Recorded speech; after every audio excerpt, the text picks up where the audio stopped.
All right. Hello, and welcome back, my friends. How the heck are y'all? I know I'm doing well. I think I am at least. Man, it's tough to tell. Awesome little vacation, all kinds of reports on that. It was a good one. But as always with Las Vegas, you're kind of like, what just happened? That was unexpected, and that must have happened a bunch of times along the way. But hey, we had a blast, and the whole time I was kind of like, man, I can't wait to get back. Actually, so here I am, back again. I really have no idea what we're doing here. What I do know is that I had turned off the sound. I didn't adjust anything else. I just dialed this down while I was waiting to get started. King Casio won. Hey, how you doing? Welcome. Yeah, I'm just picking back up again from a little vacation time, so welcome.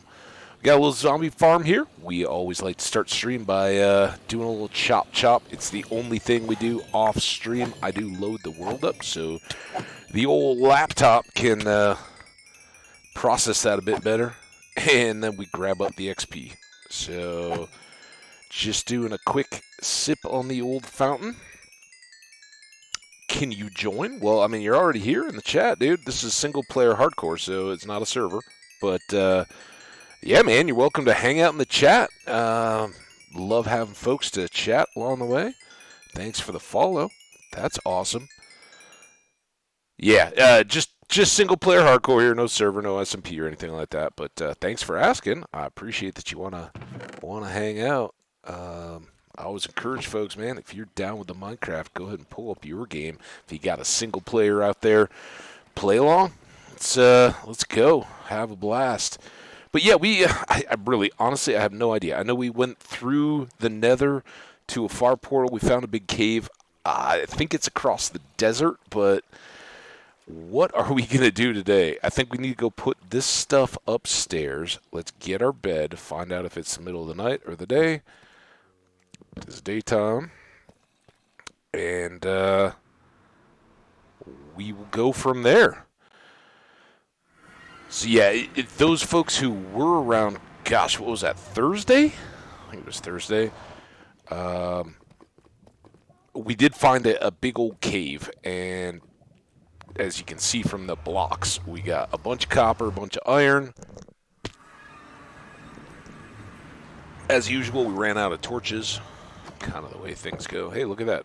Just about bedtime. Glad I got it in my hand here. Say hi to all the pets. We can feed the cats again. Keep breeding them up for our eventual gunpowder farm that we're kind of sort of working on. All right, let's get that sleeping out of the way. So, yeah, we got, yeah, hi to the pets, man. Yeah, you want to check them out? We got a couple named. This is Wiki. We got Cocoa Puff over here somewhere. And we got Alex somewhere, those were our original pets. There's Alex. They kind of push each other around. So, yeah, we got a few pets. We're breeding up cats. We're going to make gunpowder eventually here. Pretty quick, actually. Well, relative to gathering stuff up in hardcore. For folks who don't know, maybe King Casio. Sorry, okay. Casio. Can I call you that, like the watch? Um, we don't dupe. Not that there's, I know a lot of people do. No judgment, but I don't. I like the feel of hardcore and going out there, getting what we need for the world, gathering it up, having it. So our farm, which is going to be out in the distance that way, has a platform, but we're going to use our polished deep slate and copper for the primary colors, along with tinted glass. I think that's going to look really good. So we need a bunch more amethyst than what we have right now, and need to keep working on that copper too, to make what we want, which is kind of a hybrid of the old darkroom spawner and the like logical geek boy creeper farm type design, except that usually that goes down at bedrock. We're not digging out a perimeter here. Our hardcore world's just getting started up. So we're throwing it up in the sky to get started. Get a good source of gunpowder and XP. It won't be super efficient like his, but it should be more efficient than our zombie spawner down there. All right, let's get. I think what I want to do, we still haven't restocked on the torches, so let's do that first. And then I think I want to run back out there, because remember we had an amethyst geode. We'll take all 4 if we can find it in that little cave. Let's just clear that one out, right? Because we don't need it, and then we'll come back over, and we've got our shard farms here as well. Real trick is we're going to have to make or, well, I don't know that we can buy glass. We can sell glass panes to our cleric, but currently we don't have a purchase option there. We're going here, right? It's our unfinished new bridge. It's got a side, though. If anybody wants to cause trouble, we're pretty safe. And it wasn't too far. Sadly, we didn't go far enough to get the subspace bubble, or subsonic, or whatever it is, advancement. But we did go far enough to get some cool new biome. Did find a village, didn't find a temple, so still no god apple. Hey, no worries, King Casio. You're welcome back anytime, man. Thanks so much for dropping by. Appreciate it. Take care out there. Stay awesome. Now, if we pull down our village side,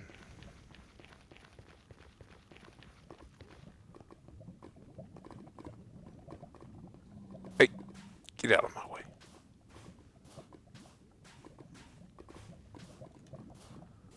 That's right. I forgot about the sand. We didn't deal with that. Look at that mess up there, though. Fortunately, it's just perfectly lined up. So we didn't have to, like, pillar up to go deal with lava at all. It's just kind of nice.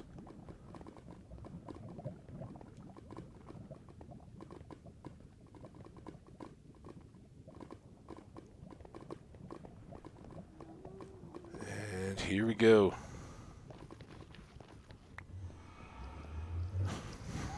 Little abandoned netherrack there. We can give that to the villagers. Let them know we missed them.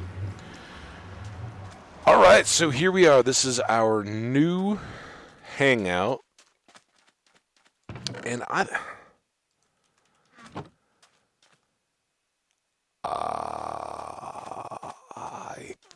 think it was this way to the village and then beyond the village, right?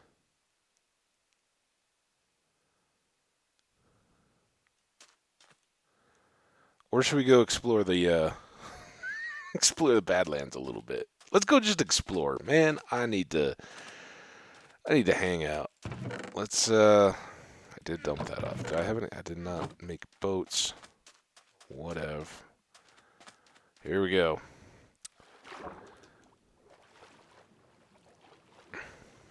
So, yeah, we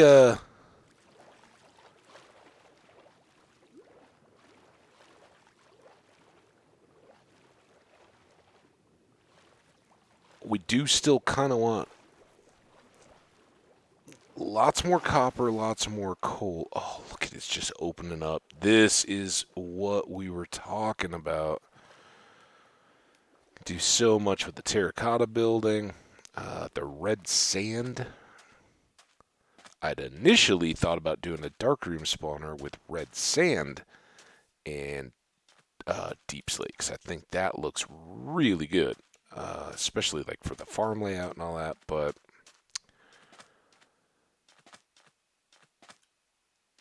we kind of got into the copper smelting before that. Before I knew this existed, so and the copper waxed so that it'll stay shiny and bright. That looks pretty great too. So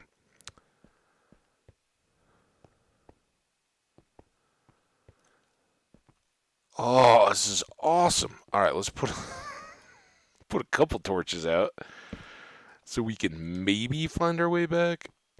I think I grabbed those coordinates last time. I haven't looked at like the notepad at all.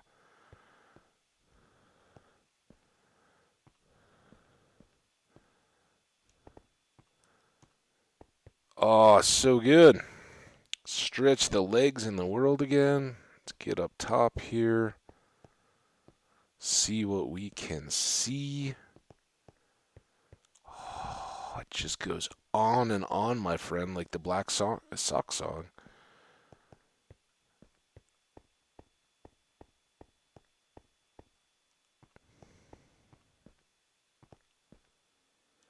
Does that look like our spider webs? Or are those just little like fingers of white terracotta? I don't want to run back down if it's not.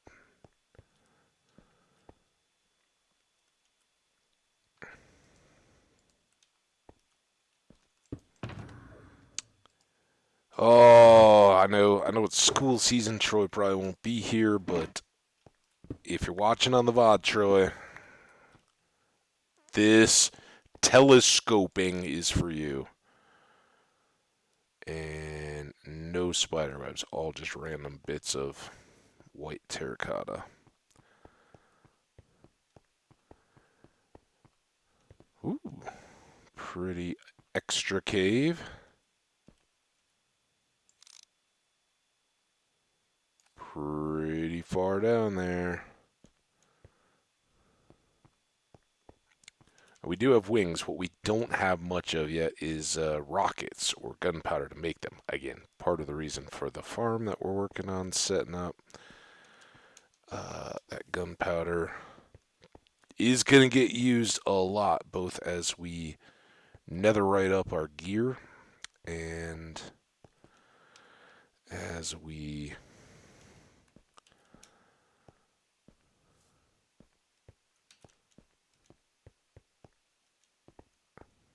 oh, so massive. I love it. I love it.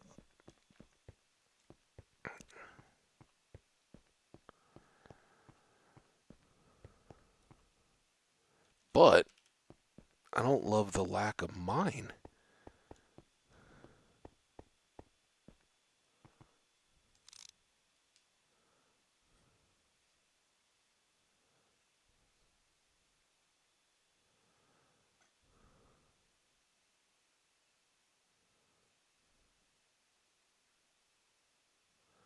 Show me a rail.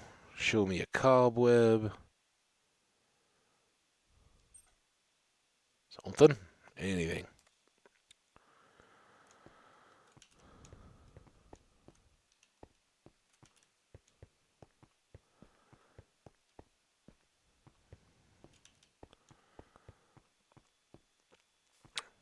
So yeah, as folks who hang out around here a lot knew, I was heading to Las Vegas doing a fantasy football draft with a bunch of old fools that I know going way back, at least mostly, and such a good time, right? Getting to hang out with friends from all over the country, see everybody, hear how they're doing. Nowadays it's like, how's your kids? Really, they're almost looking at colleges, huh? All right, well that's something. Um, but it was still a blast, like, right? It's Vegas, and I hadn't been to Vegas since years before the pandemic. Um, and I don't know, it's kind of one of those that for me, best in small doses, right? Like I by the end of it, I was so ready to be out of there. I think your perspective on it changes a lot as you go, right? Like, when you're 25 or 22, right? Or 21 even. Don't try to be the fool that thinks you can go and hang out with your older friends in Vegas if you're under 20 or under 21. Um, for one thing, whatever little, well, I don't even know, are fake IDs still a valid thing? You'd think with like Homeland Security and everything and all the stuff, it would be really tough to pass a fake ID at a bar, but I don't know. Honestly, I have no idea. That's really not on my radar anymore. But I remember as a kid, I never had a fake. I was, for one thing, I was old for my grade. So, like, yeah, I got to college and I was still underage for a while. But it really, it really wasn't a problem. Honestly, if you wanted to drink it all, you certainly could. There's always people out there um, that could get some beer or whatever. But um, I remember, a lot of people did have IDs and all that, and the the bar people didn't have to do much at all. They just looked at them, and especially if you were out of state, they don't, their kids working at a college bar. They don't know what the various different states. So everybody had like an out of state ID, right? And they were terrible, right? Nobody looked like the people in the pictures if it was an older siblings or whatever. Just silly, but kind of still just happened, right? Well, nowadays they have the chipped licenses and all that kind of stuff, which is good, I think. Trust me, it's not fun if you're underage and you're all eager to be out there and be an adult, but you don't need to worry about that. You'll be there soon enough. But I remember even back then, people would always go. I went to school in Colorado, and people would always go from Colorado to Vegas um, on spring break or birthday trip or whatever long weekend. People were just like, let's go to Vegas. I didn't until I was much older. The first time I was in Vegas was on a road trip to um, California, and we only swung through it in the middle of the night and like seriously stopped for like 2 hours, went into a casino, played a little bit of blackjack, and then left. It was fun at the time, but um, it wasn't an extended stay or anything like that. But I remember all these stories about people like, oh yeah, I went out and like first first casino I set foot into, I showed them my fake ID and they took it because in Vegas they know all the states, right? And whether it's a bartender or a casino floor manager or whatever, they just it's their job. They know the whole country. They they don't mess around because they don't want to have a but right like none of the casinos want to lose their liquor license for serving underage or anything like that. It's a huge risk, so they take it very, very seriously. Good for them.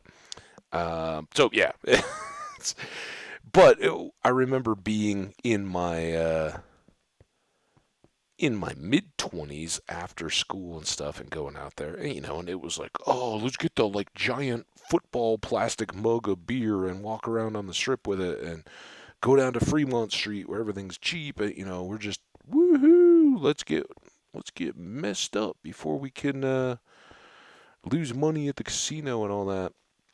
And you're trying to do it as cheap as possible and all that. And hey, that's at the time we were living the life.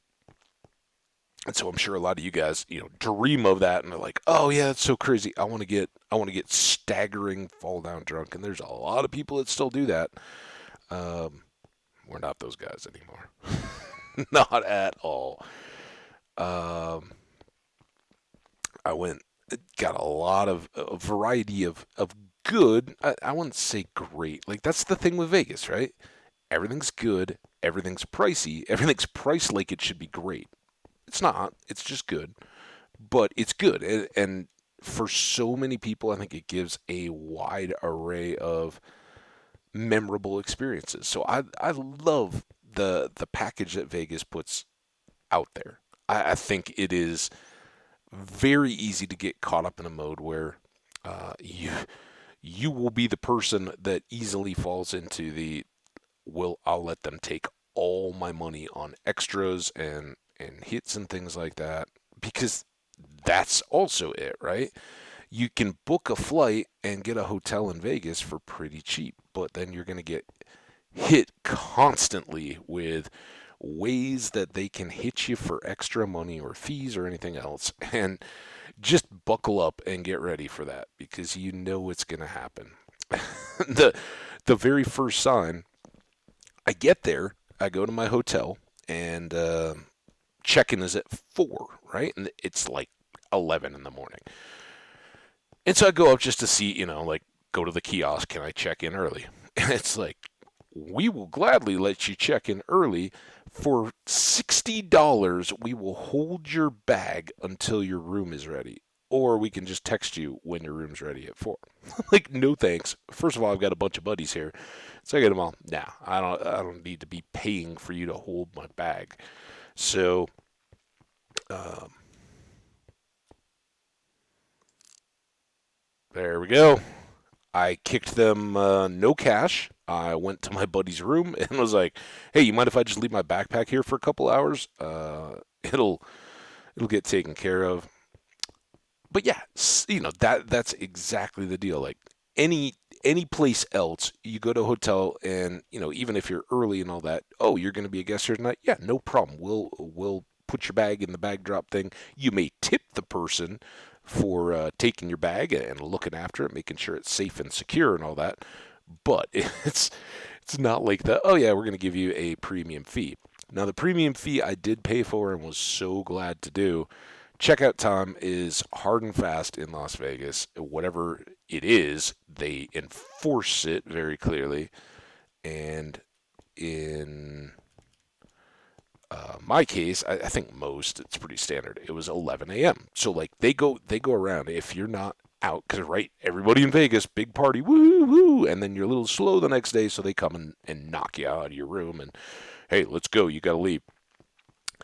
But when you check in, they also say, hey, if you'd like it, we will extend your checkout time. And the latest I could go was 3 p.m. Well, my flight was last evening, so I gladly paid the extra bucks to have 4 extra hours of having a room. And what that basically meant to me is I could hang out with all my buddies as they were heading off to the airport. Get up, get some breakfast, go hang out. I caught some different friends that were leaving for, with just a little bit of lunch.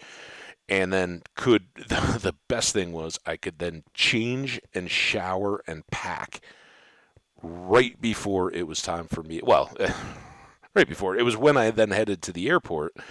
Not right before my flight, though, sadly. But that was totally worth it. And again, it's Vegas. They'll let you can have the most incredible, authentic experience you want. You're just going to pay for everything along the way as you go. As long as you know that going in, you'll usually be pretty happy with the outcome. At least I am. So I did pay for that.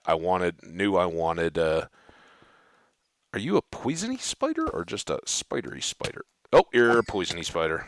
So you got a spawner somewhere. Yay. Um, so a lot of that kind of stuff, but I had the variety of good foods. Again, good, not great, but like went to a everything is a Cheney type deal, right? I went to a Cheney type Mexican place for margs and some fish tacos that first day. Went to a strip version of a Paris steak cafe kind of thing in Paris, one evening, and it was cool. Um, probably overpriced for what you would get anywhere else in the country, but it was good food. And again, if you know that going in that they're never going to give you a coupon, and um, it may not have the authenticity where the owner of your local steakhouse walks out and greets you at your table and is like, "Hey, how's your meal? Can I do anything special or custom for you on that?" Well, then you're okay, And so that was it was perfect for that evening. What we try to do is like our nicer get together dinner, and then the next day, oh man, the brunch that we had on Saturday was great. And I don't remember the name of the place. It was in the Venetian on the canal. And it was like an Italian brunch kind of deal, right? And again, you know what you're getting into when you pay for it.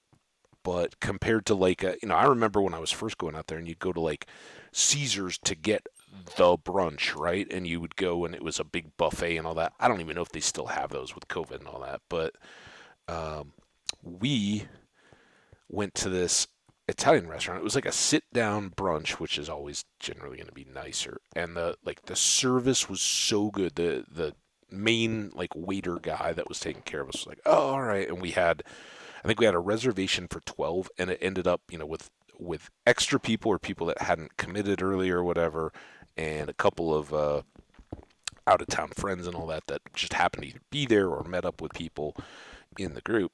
Uh, we ended up like expanding it up, and they were so cool. They were like, "Oh, don't worry about it.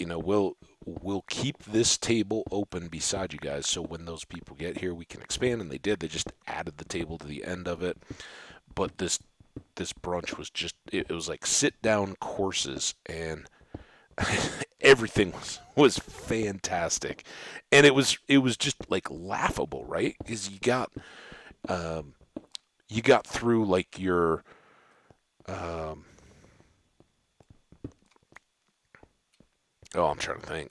Um, like the appetizers, which were things like fresh oysters and salads and all these just array of different. They had like fresh pastry baskets that they brought out, and like at some point somebody's like, "Oh, I didn't get one of these. Could you maybe bring like one more of those?" Because they all had a variety, and it was like, "Oh, I want this, whatever that was." They're like, "Oh yeah, here you go. We'll just bring you a whole fresh basket." It was none of this like, "Oh yeah, well that'll be an extra deal." It was truly, "Oh, you want more of that? Sure, we got you." Um, and then they we had like varieties of fresh salads that they brought around, and it was kind of it was a little bit like family style, right? It was like for an eight which became a 10-person table with two on the ends. They would bring out like 3-4 serving plates of or baskets of muffins or that, so you didn't have to like pass them all the way around or anything. It was kind of like by fours or whatever you had food. They bring out like a variety of salads and all that kind of stuff that you can choose from. And we split those up. They had a package for like mimosas and that kind of stuff that you could, they just bottomless kind of deal. But it wasn't just like, oh yeah, you can have a bottomless mimosa. It was like a variety of 4 bottomless alcohol drinks, and they would switch if you wanted to. They would switch up. So like, hey, maybe you're into Bloody Marys or whatever. They would switch those in the course of your meal to whatever you wanted out of those 4 options for the entire deal. It's really cool. I wish I could think of the name of it. If anybody knows it or recognizes the name of that. But then they get into like breakfast foods. They had Benedicts, which I love, eggs Benedict. They had some like brioche type open faced bread that was almost like a breakfast pizza, but it had like sunny side eggs on the top with like some prosciutto and stuff like that. I'd had a Benedict, so I didn't have that one. Um, they served chicken and waffles out. People are just like, what? Oh, I guess I'll try a little bit of that. Oh, I'll have some of that. Um, and they just kept rolling. And I'm like, oh, this is all good. Like, I'm stuffed, thanks. This was great. And I go to the restroom, and I come back out again, and I sit down, like waiting, like, all right, we're gonna get the check and settle up. They brought out this full pasta course, and the guy comes around and he's like, so, um, you guys aren't done yet. This is still your final course.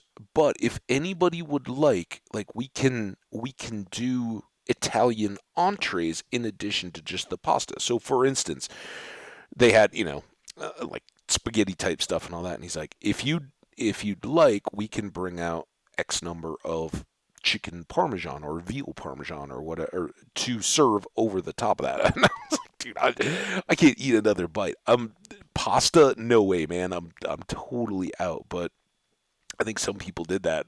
Got some parmesan, but they had like a number of different um, meats and things that you could add to them to fill it out. But like, dude, we've already been eating here for like an hour and a half nonstop of people just bringing around all these different foods. So that was probably the highlight eating, and it was great. Uh, but yeah, everything was great. My my fantasy football team may be a disaster. I really didn't research at all. My research consisted of copying like an ESPN top 200 list to a notepad so that I had it on paper and I didn't have to worry about bringing a laptop or anything down to the draft. And just kind of crossing out names in order, getting a few wideouts and running backs extra before I started splitting into other stuff. So we'll see what the Motley Warriors can represent for us in fantasy season this year. But that was pretty much it. We did the draft, and for me, that's where after having a few mimosas at the brunch thing in the midday, and then walking on the strip, like me and one of my buddies walked like a couple miles down because we need to get a roll of tape to hang up the little draft board thing, and that was his contribution to the draft. So we walk like all this way right after this huge brunch, and it's Vegas, and now it's like I don't know 1:30, 2 o'clock or something like that. So about as hot as the surface of the sun, and we had to go all the way down through like up and over bridges by the Bellagio or whatever, and all this just to get to a little like convenience grocery store kind of thing that was as close as we could get to get a roll of tape. And I'm like, here, I'm buying you a bottle of water. This is like safety issue. So we just like totally took a break to cook ourselves and then got back in and then we drank some beers and all that during our draft. So by the end of it, I was pretty well done. I was like, all right, yeah, it's kind of early, but you guys that are big gamblers and all that have fun. I'm crashing out. So I had a relatively easy night of it. I know some people got a little more banged up than they wanted to, but I was up early to see folks off where I could. Sometimes it's tough to coordinate, but had some cheapo kind of breakfast, sat around with coffee and all that, saying goodbye to folks. And then I had time for just like a leisurely day, some strolling around in the AC, people watching and all that, which is priceless in Vegas. And got got ready to go kind of mid afternoon. Right, my checkout time was at 3. Left the room, having showered and finished packing and all that, changed into fresh clothes and all that, as close as I could to that time, grabbed my bags, I'm out the door. And thanks Vegas, I had a great time, jumped in a cab, got to the airport, breezed through security, and sometimes the Vegas airport can be a little, like on a Sunday, it's awful, and that's why I went late. I was like, I don't want to deal with, just the people that are still a little green from the night before and are just moaning at, bad hangovers and all that. I was like, I'm not looking to get back early. I will fly back home towards the evening. So I was a little earlier than I normally would have gotten to the airport, but I was kind of okay with that. I was like, all right, I can go. I got a book. I got crossword puzzles. I got my laptop, all that kind of stuff. I'll just chill in the airport. Yeah, big mistake. Just as I breezed through security with like no line whatsoever and head into my terminal and all that, I get a text from one of my buddies that left just after breakfast, and he's like, "We just got deplaned. I haven't left Vegas yet," and his flight was supposed to have been like 3.5 hours earlier. He's like, "We're getting back into the terminal." Oh, that's not a good sign. And it was such a double whammy. In Vegas in August, you get the whole like weather heat factor where takeoffs get delayed because they have gusty, stormy stuff billowing up right over the airport, and tarmac heat and all that kind of stuff, whatever. So that's all a problem, and that kind of had slowed down. But usually that will catch back up by the evening, right? They know how to manage that, so they go. Then right as and that was the reason why my buddy got bounced off his plane. As I was getting there and getting checked in, couple 3 hours before my flight was really supposed to leave, the reason why they pulled them off was the Denver airport shut down because they had a tornado touchdown on the airport property or whatever. So that was bad enough because they have to, at that point, everybody has to go shelter. So they shut down, like all the gated. You can't, oh, yeah, you guys that are boarding your plane, you're cool. Stand by the big glass windows in the terminal. Everybody else goes shelter. Now, everything stops. And, obviously, planes can't take off and land. So all that's done. Well, then the storm cell that made the tornado just hung out and dumped. It went into like a flood advisory, and for an hour they had inch of rain an hour type amounts of rainfall just right on the airport. So it never recovered, and I think I was about maybe close to an hour and 15 delayed taking off. And yeah, you kind of knew, and that was a lot better than some of my friends that had been earlier. It was beginning to break free, and certainly the stuff that had been slowing down the Vegas airport. You could just tell, like 2/3 of the people hanging out in the airport were all trying to get to Denver, right? Because all those flights kept getting backed up. But we were chilling, and I'm pretty okay. You guys can tell I'm a chill streamer and I'm a pretty chill person in the airport. But it was tedious, right?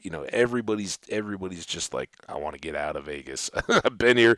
Nobody was like, oh yeah, I'm going to Denver on the beginning of my trip. I'm excited. It was just like, I spent a weekend in Vegas. It's time to get home. So um, we all wait. We finally get on our plane. I flew Southwest. I had an A, so I go right to the back, sit down in my chair, and like it's going to take another half hour to fill the plane and get backed away and cleared for takeoff and all that. And by this time, it's just full dark night. Nobody even opens the blinds on the plane the whole time, and flight pretty uneventful. It was a little rocky and rolly, which is fine with me. We get there, we land. Now we're super late from I was supposed to get in just after 10 p.m. Which, all right, then you got to get out of the airport and get to your car and all that kind of stuff.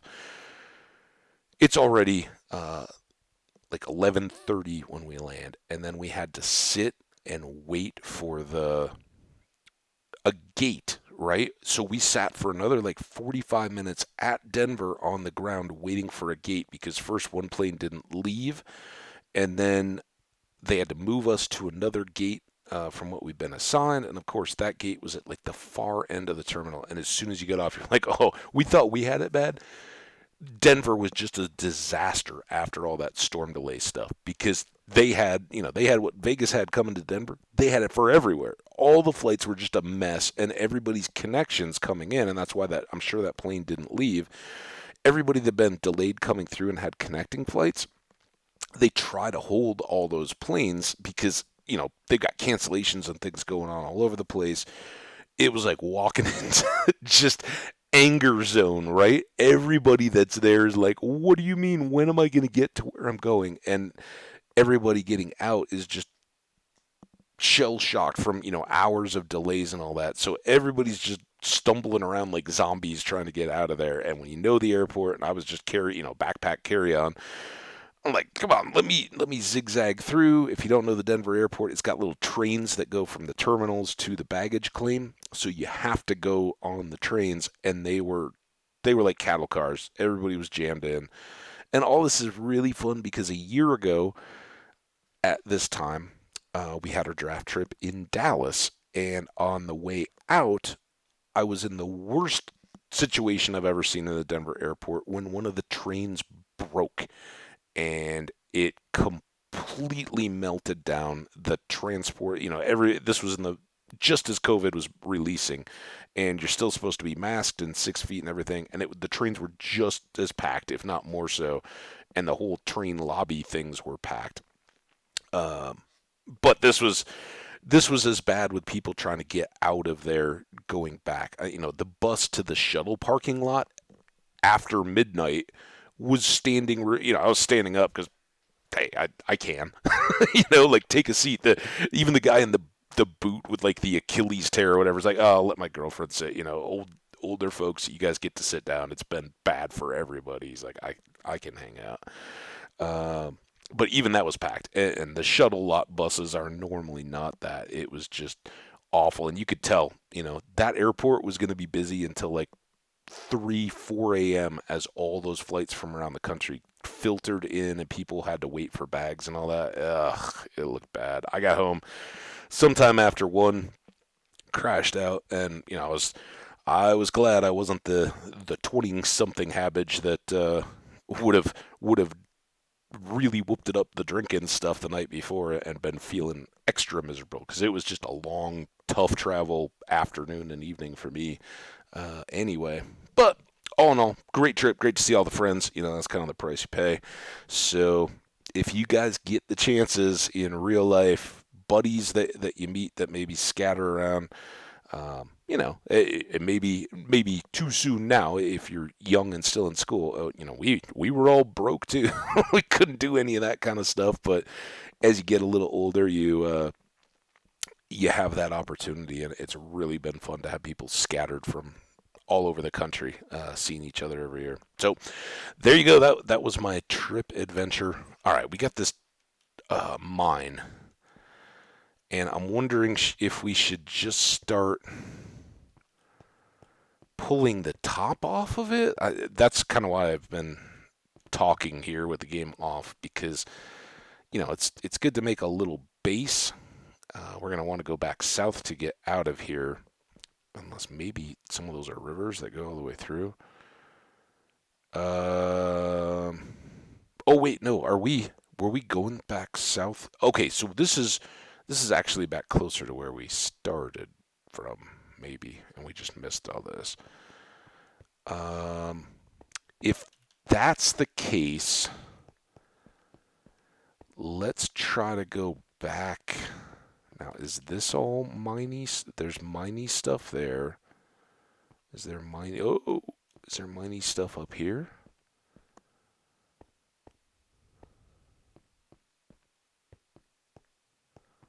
Where does the mine end? That's my. Is that miney? Maybe that's just cavey. Any of this mine? Do we see any train tracks? We're kind of on the wrong face now to see spider webs and whatnot.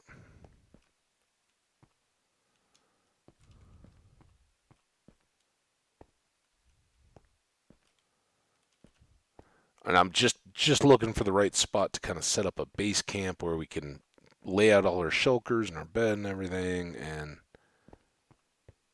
process away. Now that's see all this is miney stuff too.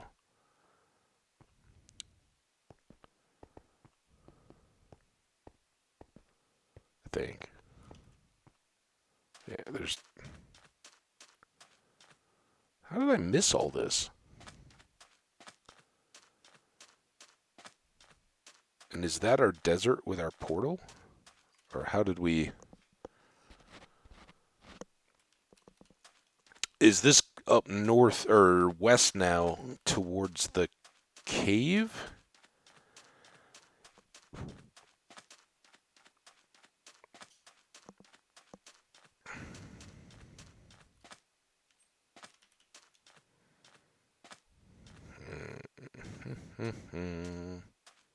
Some jungle trees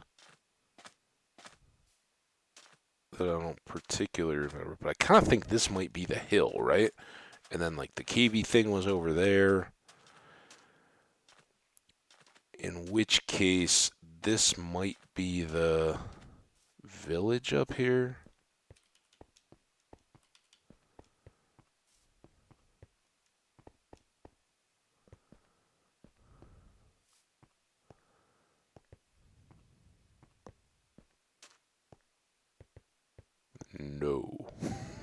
No, not at all. Okay.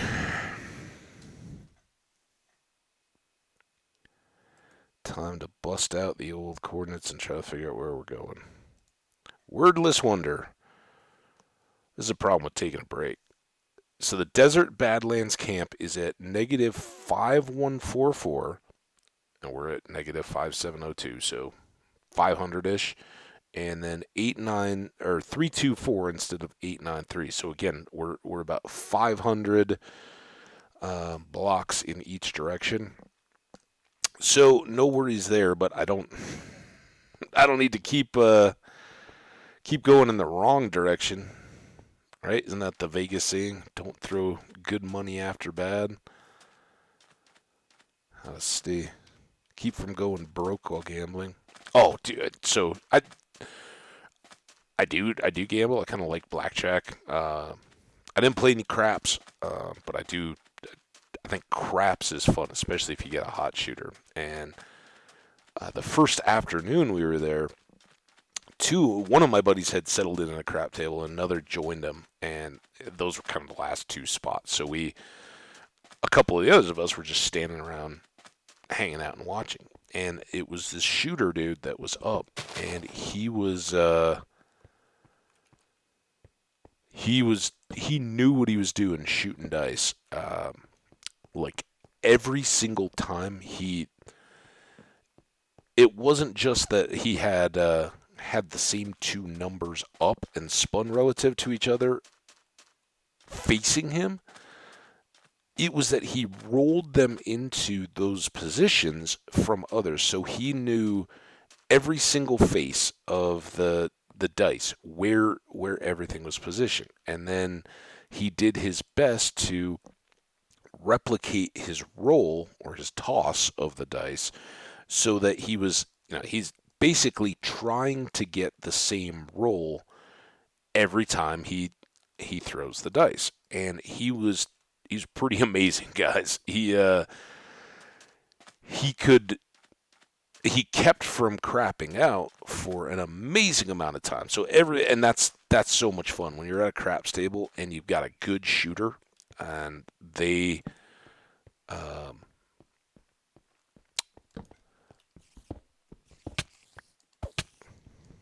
okay, look,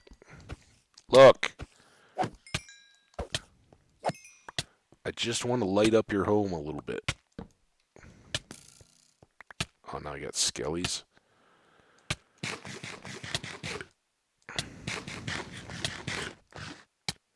Might as well do an apple now too. Well,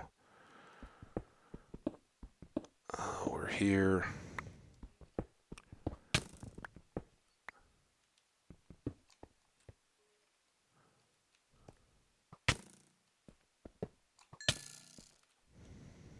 Okay.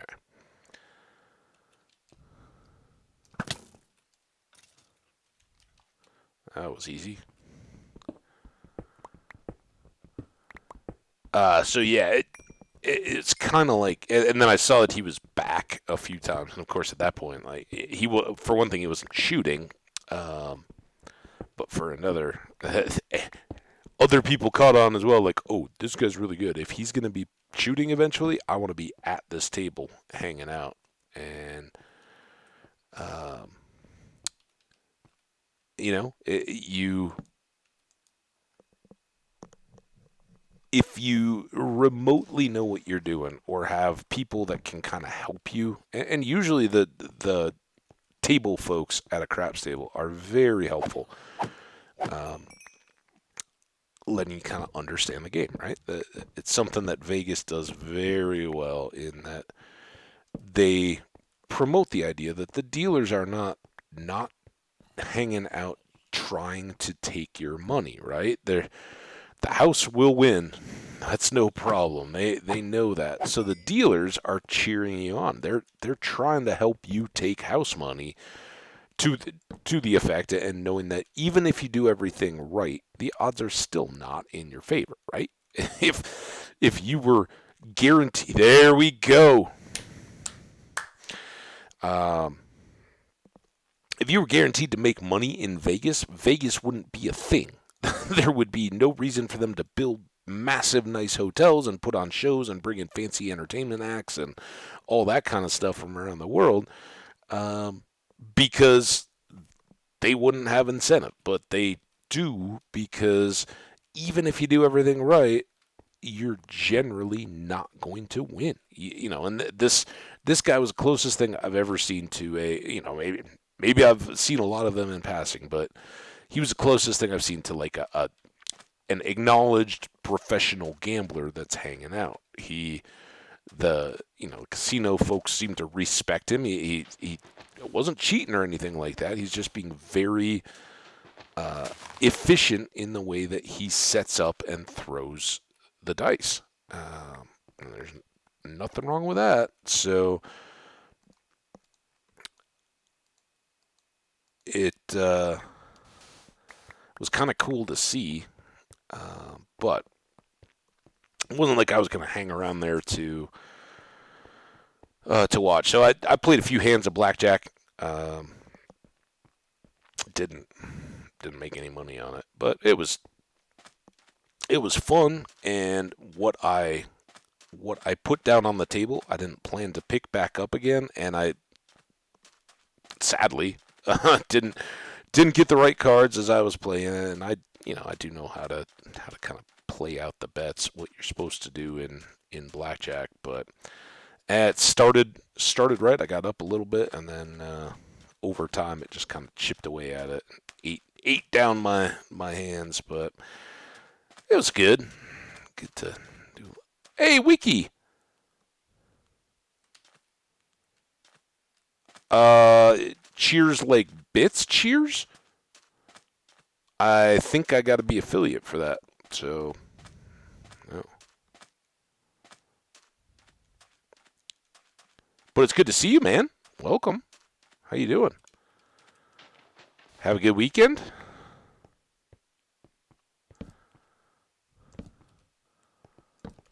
We stopped and said hi to your dog buddy over there.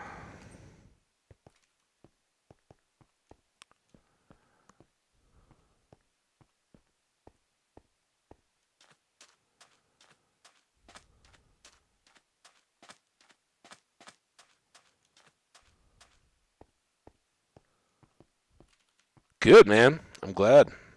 I assume that's to the "Did you have a good weekend?" Yeah, I'd love to get more of that stuff going, but as far as I know, that is all affiliate stuff. The one thing I haven't done yet that will more than likely become is any of the Streamlabs integration type stuff, because that's also it, and I'm a little hesitant because we already know that the laptop has to be just right to get good game um, speed. It's not laggy and all that. Good game performance, I guess. So um,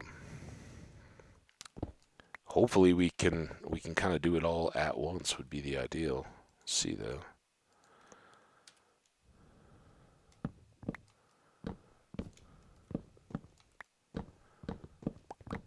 Yeah, so we are already making new friends today. It's kind of cool. We had a nice new visitor coming in, thinking maybe we were an SMP or something, and could they join? But they hung out for a bit after. Got no problem with people asking about that. We just happen to play solo here, so you're welcome to come and hang out and watch. And as I said at the time, fire up your own hardcore role play alongside. Let me know how you're doing, and if you are a content creator of any kind, that stuff would be fun to go check out on the other side. Now, I don't exactly know where I am, but one of the fun things about these gold mines is they usually have exits that pop out, and then you can just kind of go directionally back.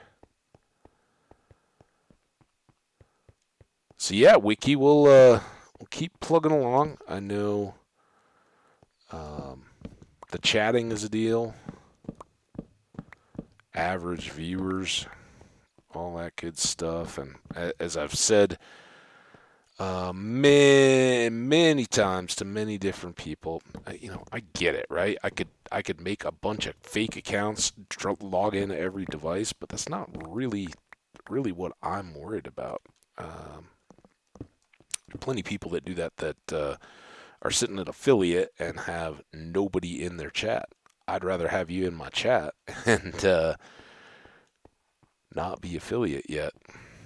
We'll get there though. Don't worry. All good things, and I am um, among other things that I need to get to IRL. I am hopefully going to get back to focused on the.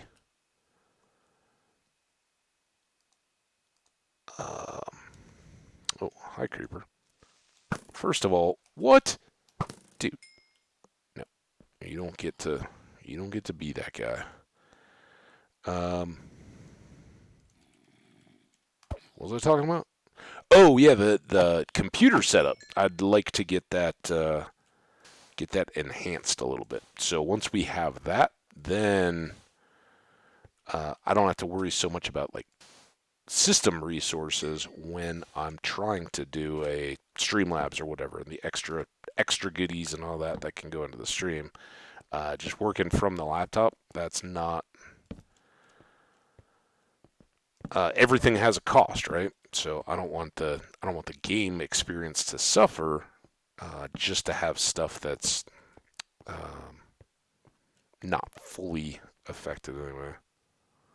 Yeah, well, I think mine is a good example that you can do some of it. You just gotta know what you can and can't manage and balance it out from there.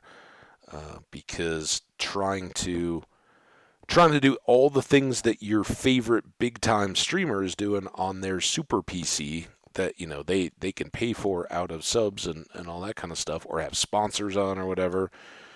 Yeah, that's not very realistic, or you can end up throwing away a bunch of cash just trying to keep up with the Joneses, right? That expression. So, yeah, we do what we can. Try to keep the game from lagging too much.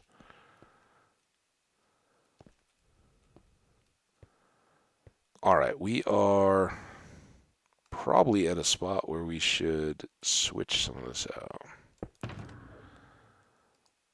Start making use of our shulkers. So full stacks always get a priority. God apple, that one gets tucked away. Anything we're unlikely to see more of?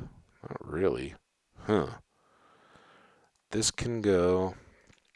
I guess we'll just carry this one. Start some stacks.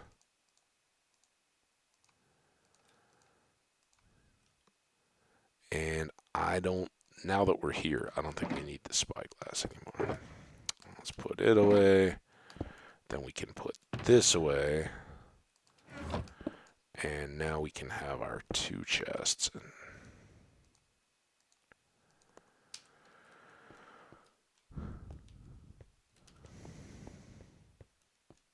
So yeah, maybe someday we'll all.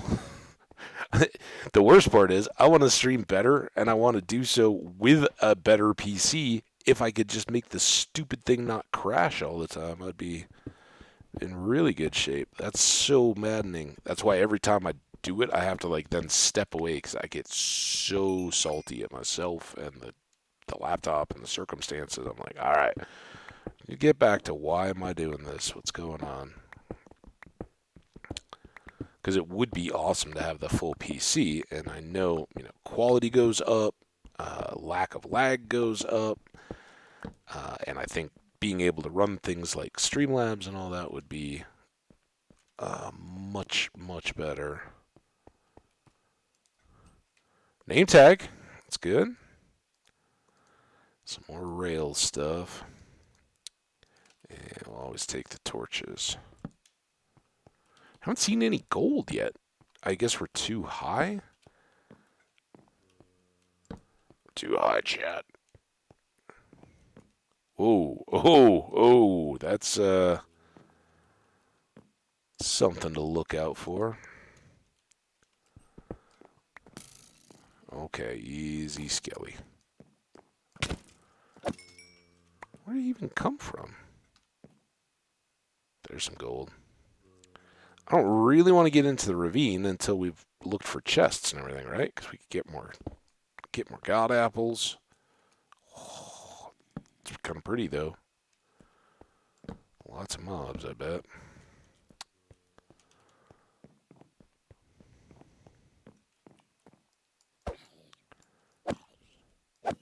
So can they just like climb? I guess they can just kind of climb up from there. All right. Well, let's give them space. Well, that does make it a little tougher, Wiki. I've been there, man. Um,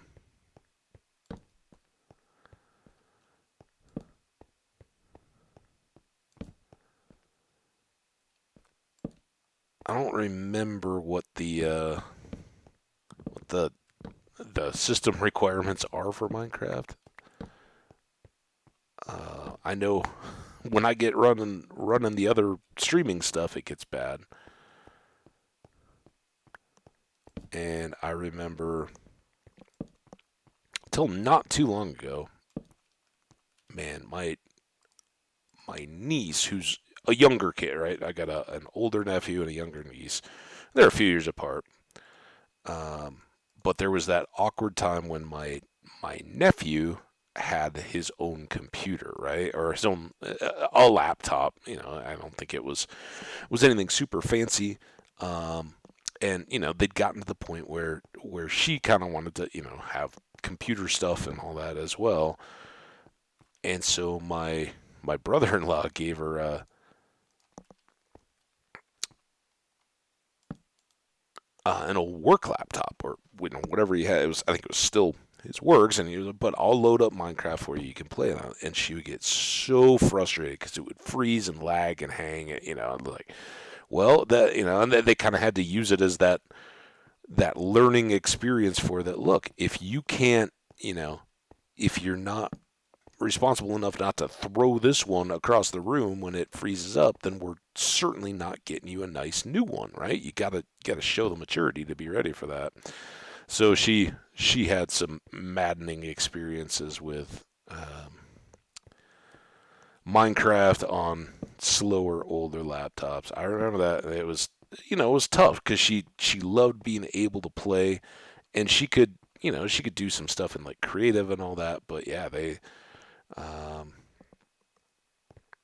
it's certainly a limitation. And she couldn't run some of the latest versions. She couldn't upgrade it. So I hear you, bud.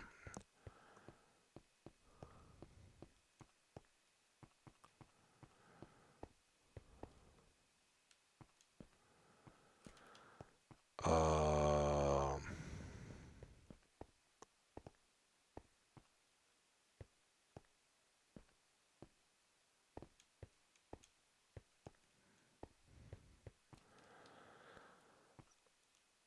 do we want to go back into that cave now and look for some gold?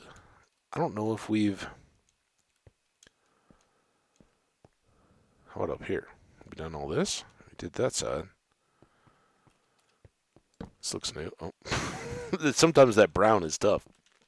This looks new and untouched. No, that's just a brown hallway.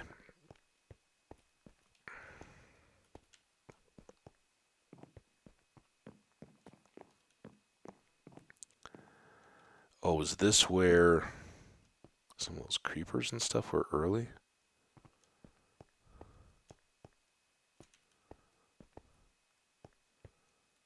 Hmm. Hmm. Hmm. Right here. That's back into there.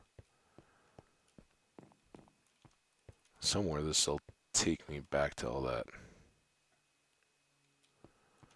Ravines? Oh, oh, oh, oh.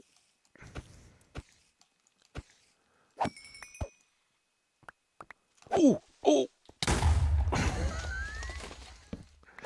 Okay, we're good. You see me try to throw up the shield there? That backing away. Yeah, I don't have a shield anywhere. Yeah, the bedrock part is I think what a lot of people kind of wish, and no, it won't happen necessarily, but I think a lot of folks wish that the bedrock could come into alignment with the Java version, but it can't. It can't because of the Microsoft plan to use this to make money. Uh, Bedrock has different design to um, facilitate transactions and all that kind of stuff, and custom content or custom purchasable content, and that doesn't facilitate the modding and all that kind of stuff that people out of the Java world want. So I don't know. I don't know long term what the answer will be. I think there's kind of two sides. The people that have started from and continue to play out of Java don't want to lose what they have come to love about the game, but they'd love to get it all on a single platform. And there's just some of those kind of things that Bedrock becomes more structured, more designed. You're getting the game maker's vision, whereas um, Java has always fed on that. Oh, you don't see what you like in the game? Well, make yourself a mod then and make the game what you want it to be. Here's the code. Get after it. Or install a mod because somebody else has probably already done it. And that's ironic for me as somebody who's playing vanilla to say that, I guess. But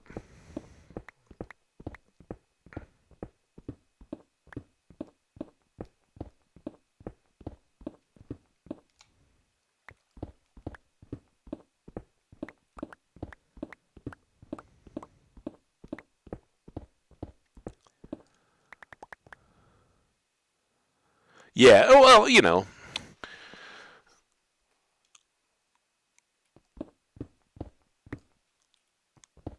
not so much a teams thing, like Team Java, Team Bedrock, or anything like that. I do wish it could all kind of be one and have like the best of each. And I do love that Microsoft made the if you have one version now, you get the other, right? Like play them both, give it a try if you haven't. Get to know how the other one works. Um,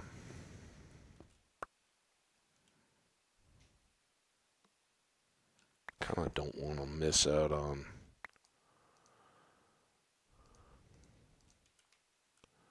all this coal I dumped down there. Know what I mean?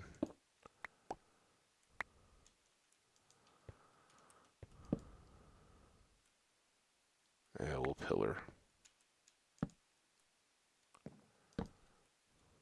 Kind of hoping for more gold. Where's all the gold?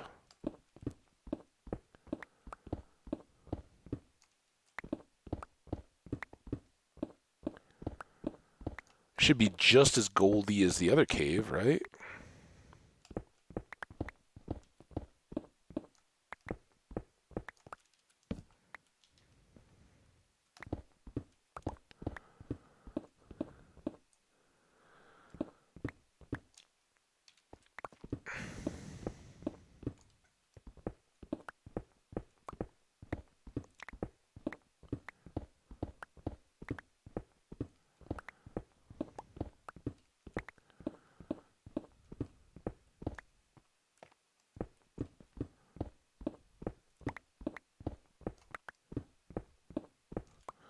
So, Wiki, what other games do you play on your other devices? Yeah, I don't know if you're on like a tablet or what. I can't remember if he's told me in the past, but the equivalent of Bedrock. What else do you enjoy spending time with?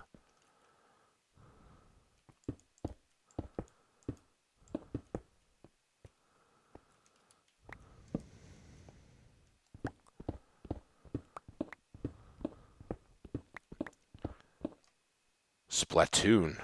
Okay. Yeah, I gotta admit, yesterday I was kind of jonesing for something on the phone. I'm not real happy with like I don't really game on my mobile device too much. I don't have like a big commute or anything like that where I'm on a train or a bus or anything. But I tell you, at times in the airport, it would be pretty cool to have something. And kind of my favorite game, but it's ruined for me now on the phone. Kind of the same deal as Java Bedrock thing. I've got pinball on my phone, but I also have pinball now on my PlayStation, and it's so much better with the controller that once you got the controller game going, it's like I don't think I want to play this on my phone anymore. It's kind of worse. We'll clean all this up into shulkers, I guess.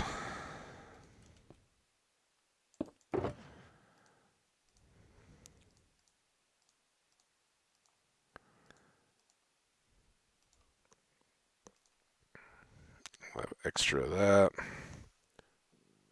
This is what I don't like is now we have to like open all the boxes all the time to try to keep current with our. Here, I guess we can put that away. Back up on gold apples again. Splatoon. Yeah, I definitely want to check out something I can have loaded on my phone and never have to touch and go. And I know most people here would be like, that doesn't count, but I was really bummed out yesterday as I'm um, waiting. Like first thing when I figured out the airport was just going to be a disaster, I went and got a little table at a little Mexican restaurant place and just chilled out, got some food, kind of dinner, right? A little early, but I was like um, before everybody else starts getting frustrated and mad and coming in here, I'm just gonna go make sure I have a table. So I chilled for a couple hours, really. At which by which point, had everything been right, I would have been getting close to boarding my plane, but wasn't. And then while I was sitting there, in addition to finding the really cool, there's an FAA. It's like fly.faa.gov. Um, okay, this is where we start to get fun. Um,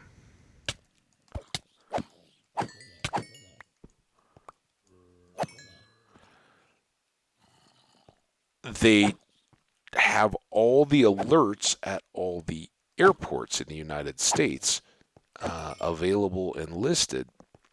So when Denver was shut down or whatever, they had this thing and they kept updating it that was like, this is how many hours flights arriving from other airports can expect to be delayed. And it just so happened that the two major alerts on their whole app were, or not app, but just page, were Las Vegas McLaren and Denver. So I had the two that were in big alerts. I had them covered. Not so fun. But as I'm sitting there hanging out at the table, refreshing all these and chatting with all my other buddies and learning, all right, now they finally got away. It was how many hours? How much? How does that translate into what I got to deal with?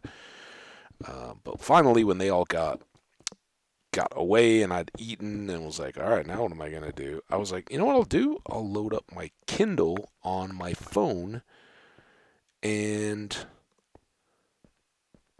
just be able to go chill and read a book that I've got going at home. I didn't bring my Kindle because I didn't figure I'd have a lot of just downtime to be reading on this trip. Um, oh, I see your enchanted bow.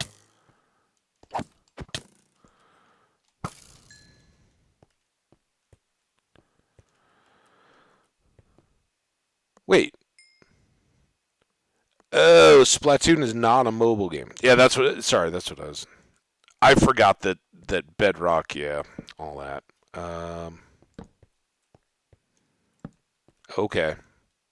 Yeah, I'm looking. I should have been more clear. I am looking for a mobile game to have always ready to go on my phone. Something that I don't have on my PlayStation, so I can just pick it up and be like, all right, yeah, now I can mindlessly kill a few hours. It used to be kind of fun, like when Pokemon Go was huge. That was kind of fun at airports because you'd get other Pokemons being in a different location. I've definitely done that a few times in airports. Didn't even think, but dude, there were so many people piled up in that airport. It was not like I'm gonna wander around the airport flicking at little spawn points.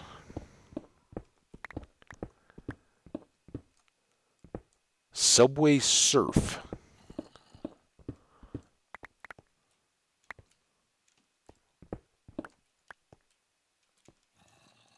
Okay.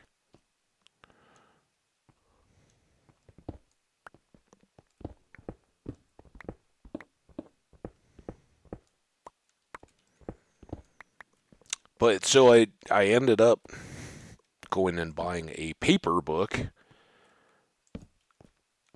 just because I'm kind of a book guy, and just being able to go like browse some bookshelves was kind of fun. I haven't been in a bookstore in a long time, and not that the little Hudson News place really counts as a bookstore exactly, but they got a few shelves, and um, I was tempted to get what I guess is like the latest or the new Stephen King. Um, but it's kind of like this like Hitman Redemption deal, and I know he's not just a horror writer or anything like that, but um, I don't know. It's like, man, this just feels like a movie treatment, right? Like just pretty much made to sell. Maybe it's awesome. If anybody's read Billy Summers, let me know, because I easily would go back to a Stephen King. But I ended up instead getting a sci-fi book from this dude in China called like the Three Body Problem, and it's a little older, but it won the Hugo Award, which is like the uh, sci-fi novel of the year type award. And it's a little older, and the book sticker said coming to Netflix. But I don't know if that's like a recent printing or if that was from back in like 2014 when they first translated this into English. But I don't recall having watched that on Netflix, so now I'm kind of like I read like 5 pages of it on the plane, and read a little bit more of it last night when I got home. It was all keyed up at 1:30 in the morning from traveling. So far, seems pretty good.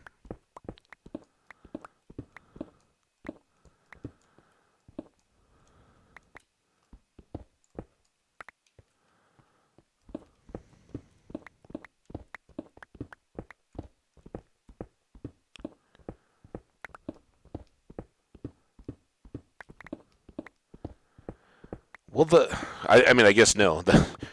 Going to the mine was a huge, huge, huge win because we got a gold apple. So that is massive. Always got to have at least, you got to have one to eat because you have to eat one for the advancement, and you really should have one for collection type stuff, right? Just you got one. Um, Not to mention if you need them in survival situations, which, let's face it, hopefully we don't have situations where what's going to save our bacon is a enchanted golden apple. We want totems for that, right? That's kind of close to next on our agenda. I'd really like to get the netherite done before we start dealing with raids or the mansion.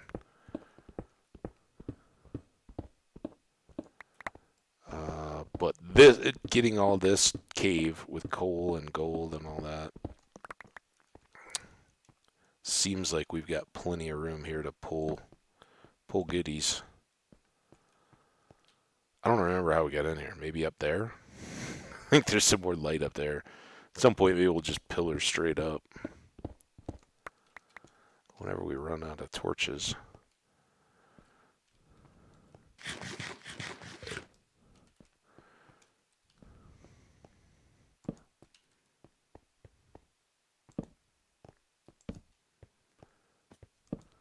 I heard you. You're a creeper, aren't you? 2 creepers.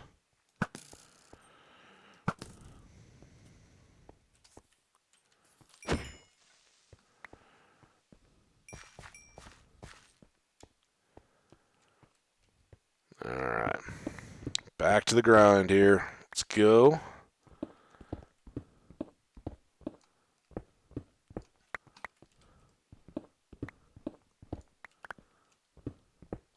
Oh, baby. And a creeper.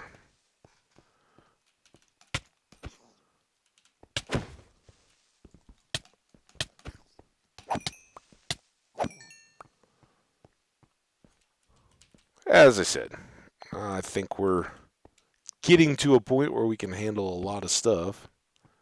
Don't want to jinx it. Our number one priority every day is to survive in this hardcore world. When I got back, I was actually thinking about going on to like 11. Um, I slept in a little bit after the late travel day. Um, didn't I was up at like 8:30, but slept in a little bit and got some breakfast. Kind of got settled back and have fully unpacked, but got out all the extra toiletries and stuff like that. I had the home toothbrush and full size toothpaste already ready last night, but I didn't bother like unpacking the little Ziploc of all my carry-on sized stuff. So I was doing all that, making coffee, getting some breakfast, and then I saw, oh, well, Twitch has the schedule still has me here at noon. Let's just do that. So I got to watch all the John Bam stream this morning, and he was talking about some other streamer who I didn't know lost hardcore world while offline. That's why the only thing I do in this world is just load up the game early for performance. And hang on, we're gonna deal with these guys. I thought he was a zombie when he crossed over there.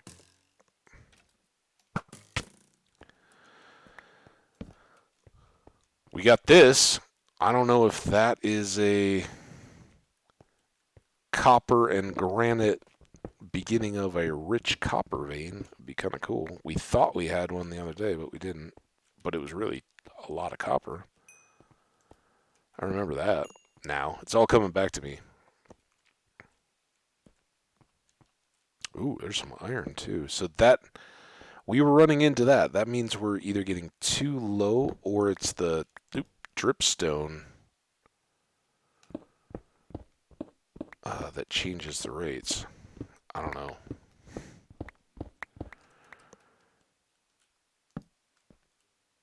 Like, I don't know if there's a level that the gold stops at from the Badlands, I guess is what I should say.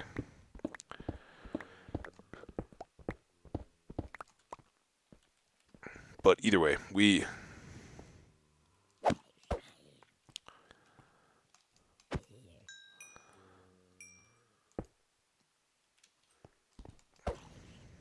Aww.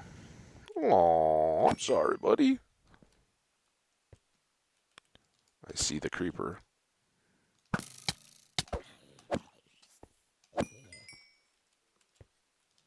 Where'd the creeper go? Does he have to go, like, around?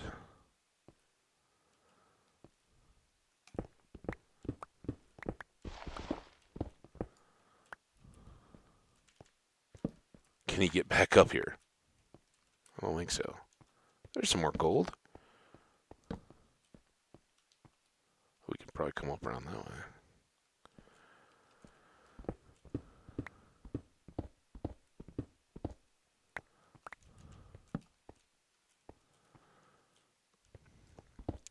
Here's some kind of dumpster banging going on. The garbage guys have already been here.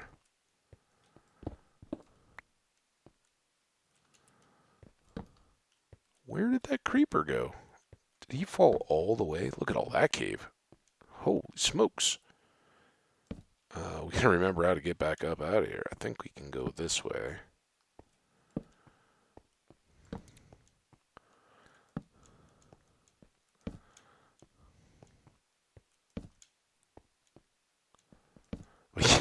So I don't know if I finished that thought. There was a lot of creepers and zombies.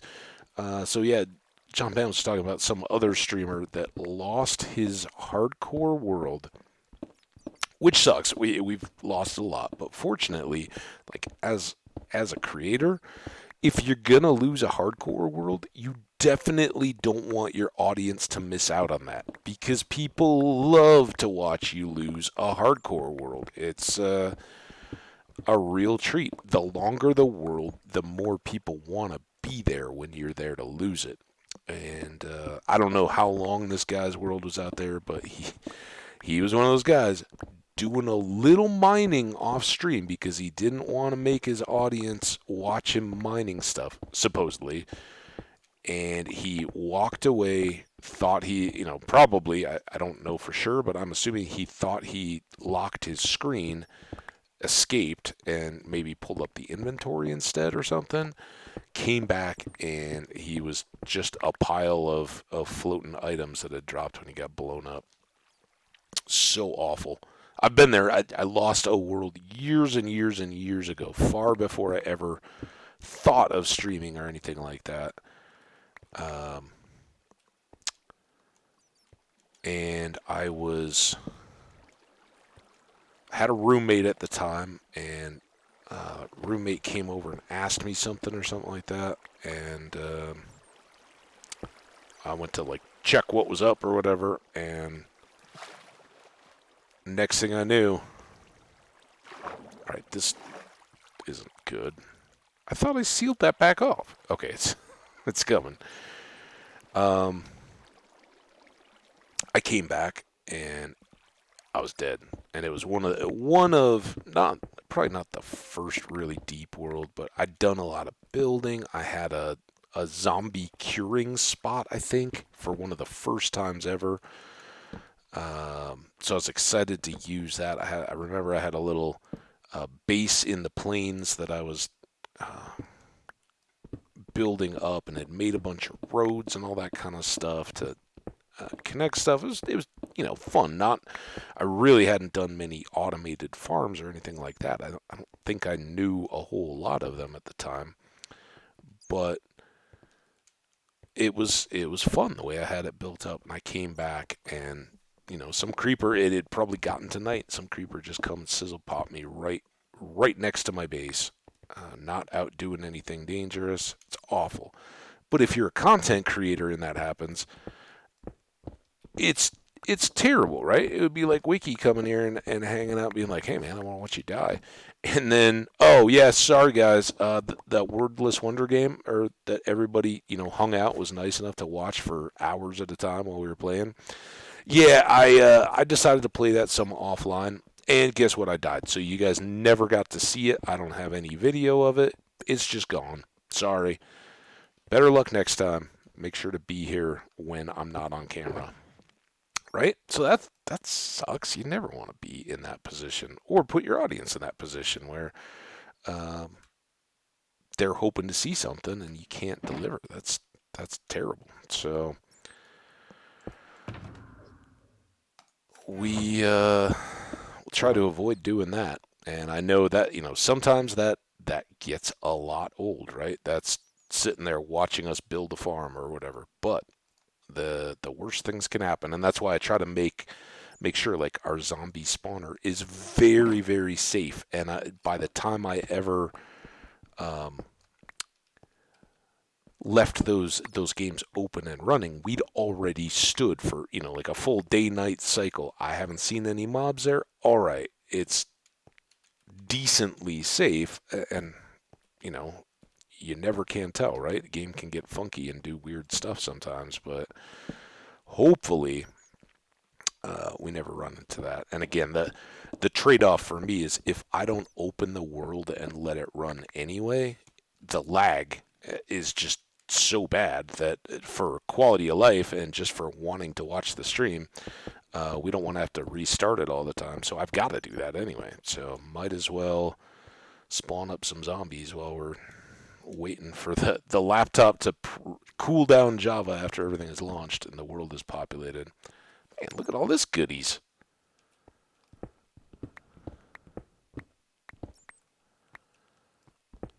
Hopefully we can fill the shulkers here before we really have to get back home for more torches.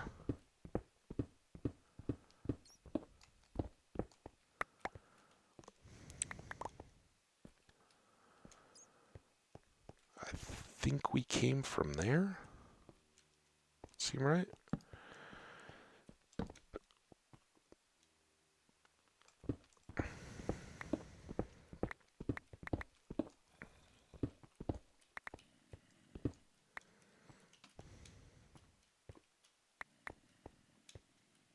Oof.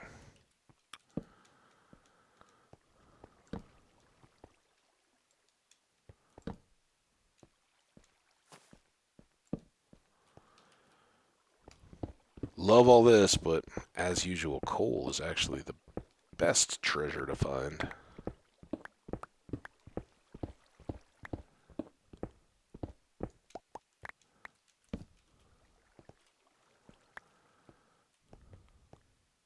There's some over on that far wall. Some on the floor. Oh wait, I thought this was coal. Ooh, how far does all this go?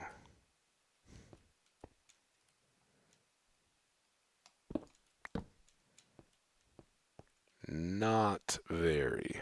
I don't think. Just a hole.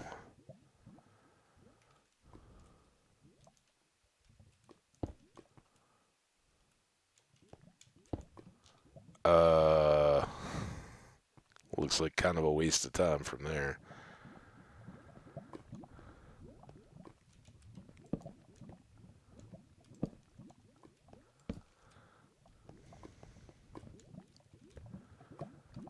Boom, boom. All that's combing down. Come get this gold. I will try not to, Wiki, and I will definitely try not to die whatsoever. But thanks for hanging out, man. I appreciate it. And Subway Surf, I will check that out for a mobile game.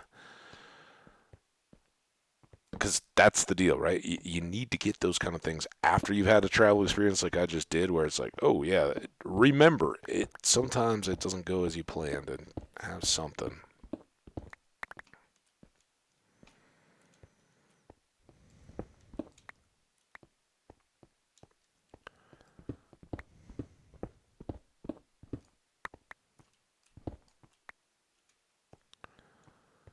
Okay, have we gone back down here yet?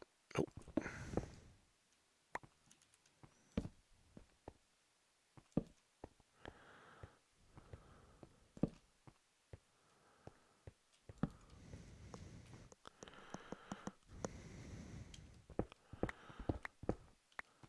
All right, now that looks. All of this looks like far from my favorite type of cave, but we'll give it a lot of slack if it's full of coal.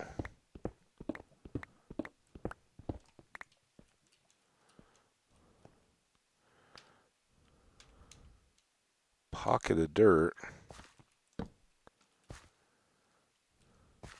Hmm. Well, whatever.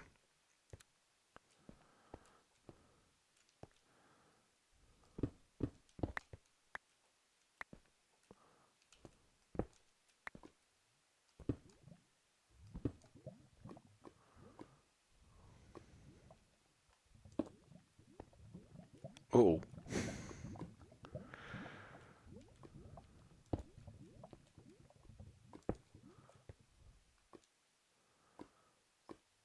If I do this, am I going to be able to get back around to the cave that I saw back behind all this? Yes.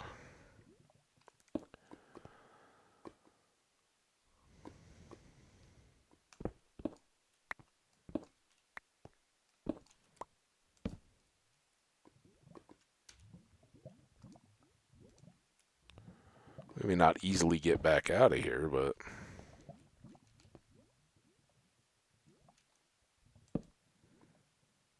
Seeing the transition deep slate.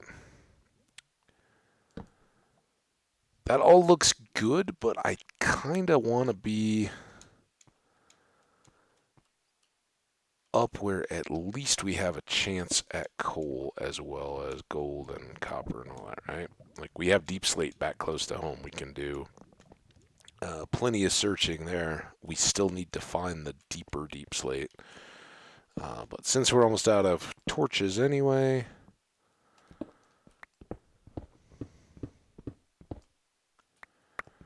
and since we can get all these goodies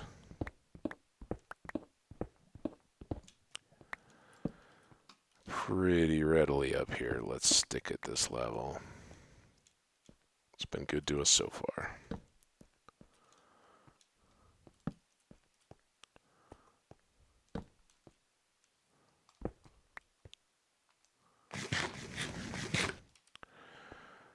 Boop. Boop. Boop.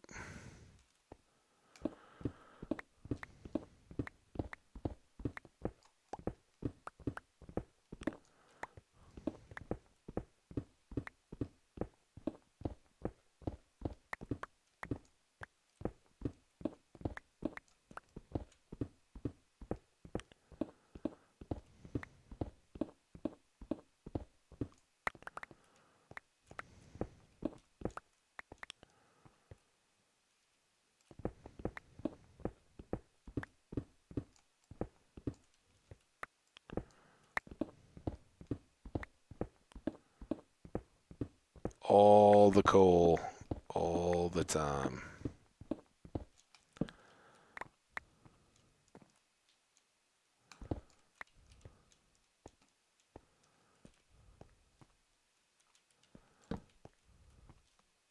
Ooh.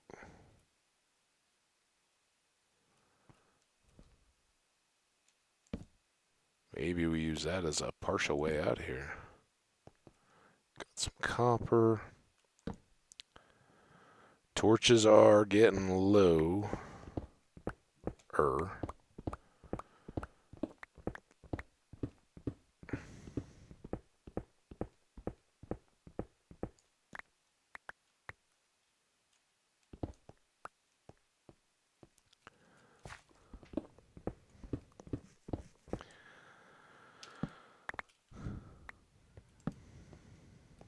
Okay.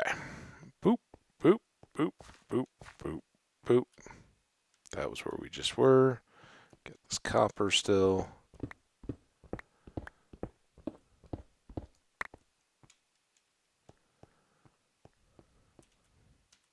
Inventory's fine. We do have all our shulkers and our ender chest. That's good. I don't know about that hole. Let's go back to this big cave, if I can find it.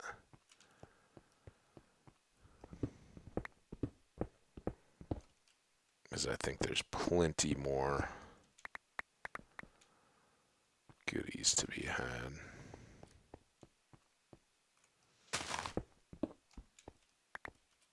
Like just some random gold.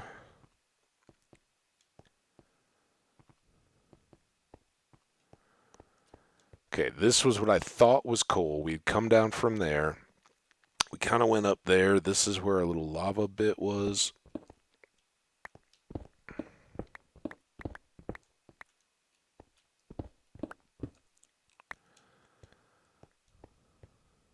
Oh, yeah. And this time we're hitting it with, I think, enough torches that we can go ahead and just clear this sucker out.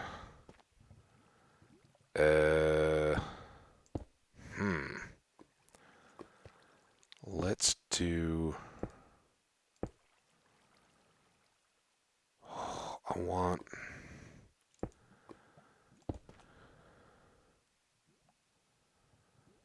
I hope this will work. Nope.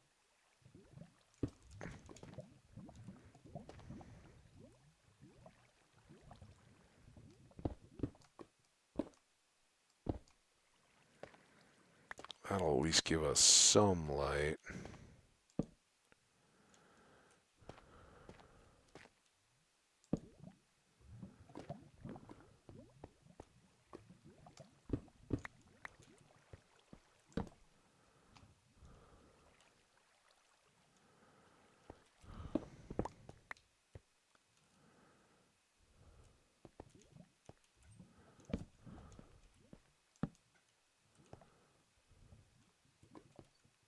Oh, we are getting real low.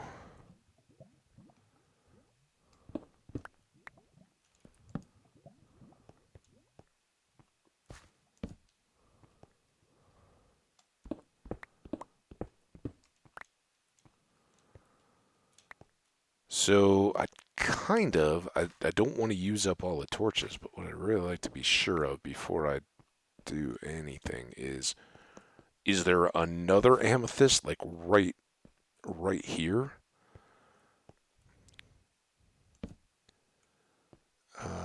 If so, I would keep, and I may still just keep the source crystals. I don't know that we'll ever be back here, but I always kind of hate to just trash something that we can't get back.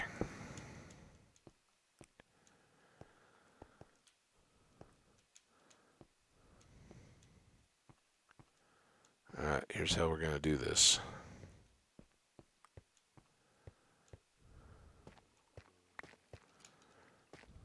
We got this side for our access, so let's just...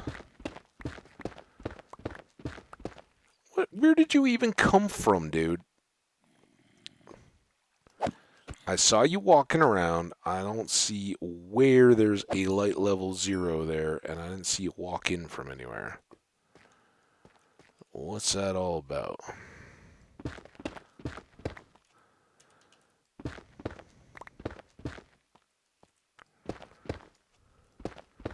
So our 4 torches is definitely going to be a limitation here, I think.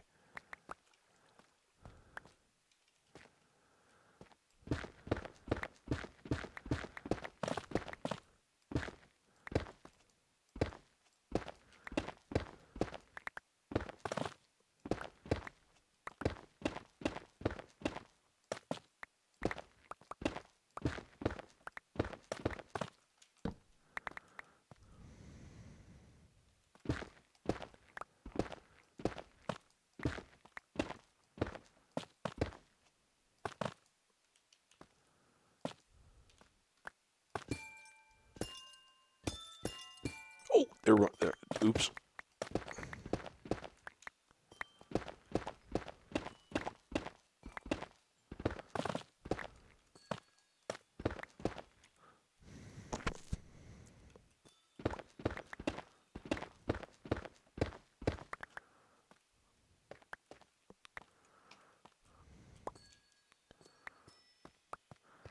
Okay. So all the way down to here is pretty accessible.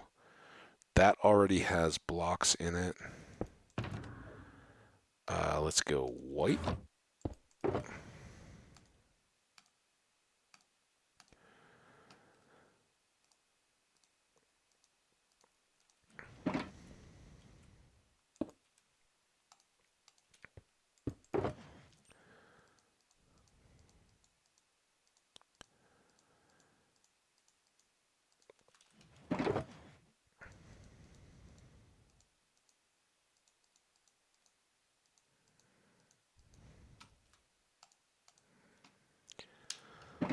Okay, now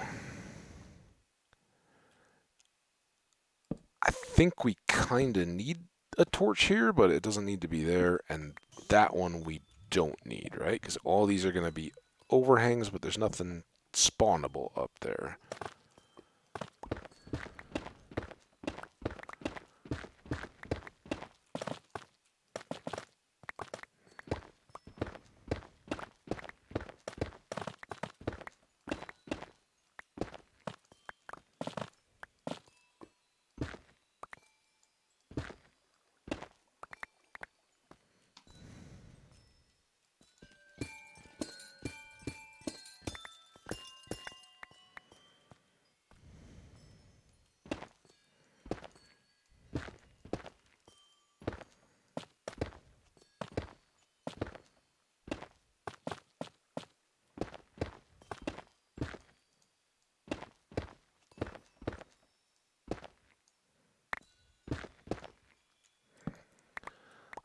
That seems like a good spot.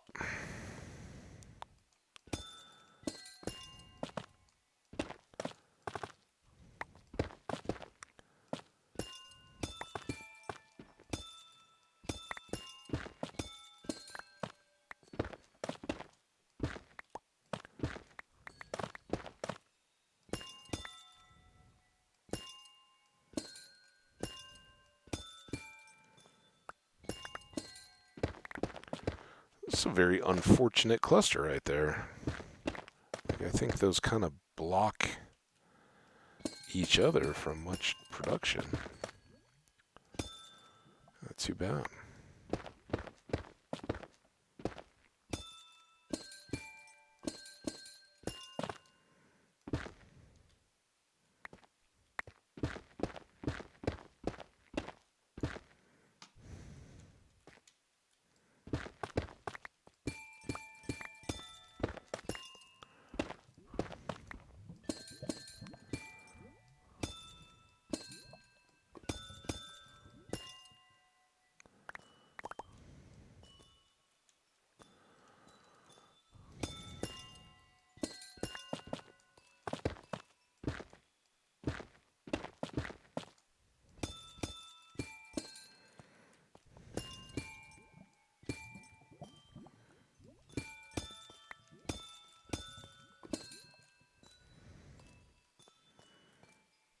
Hmm.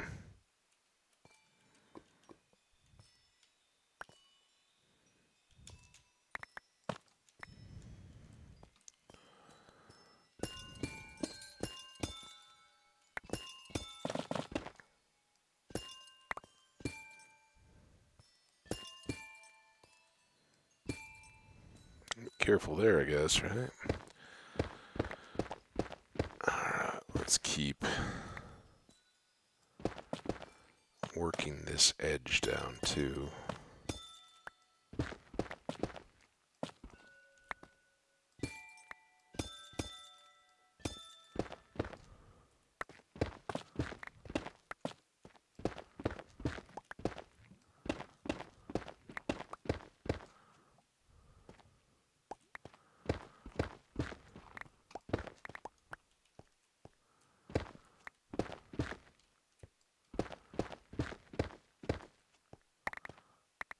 Oh yeah. Don't forget all the stuff that fell down the middle, right? Man, we could have lost a ton in there.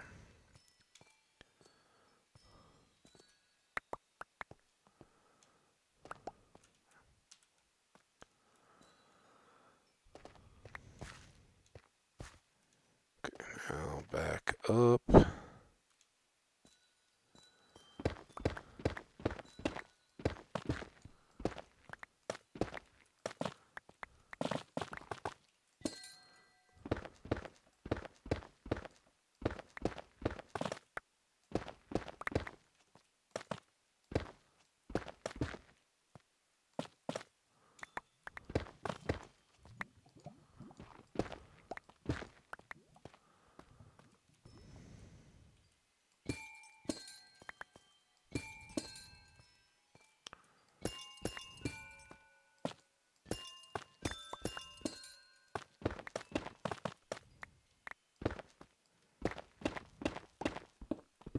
And yes, I will take this coal.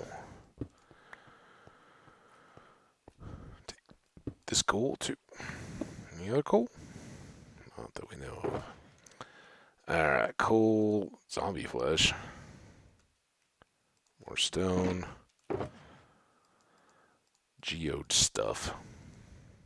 Look at all that calcite. Oh, it's beautiful. Alright, all source blocks up on this level.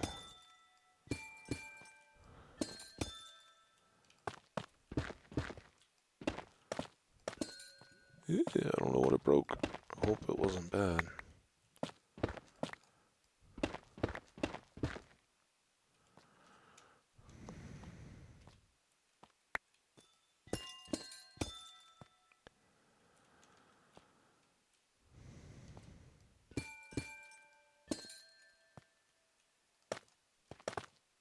Yeah.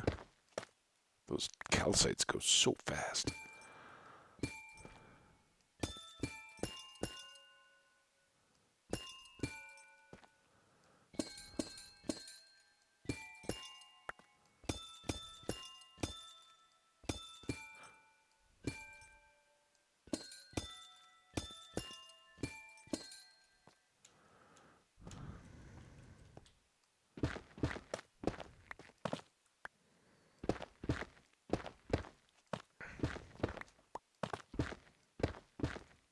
Oops.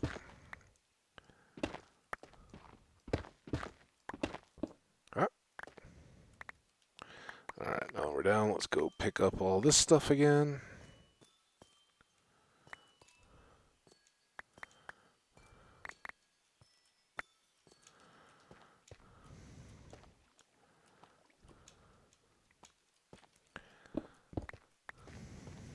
Back over to this side while we can still reach it.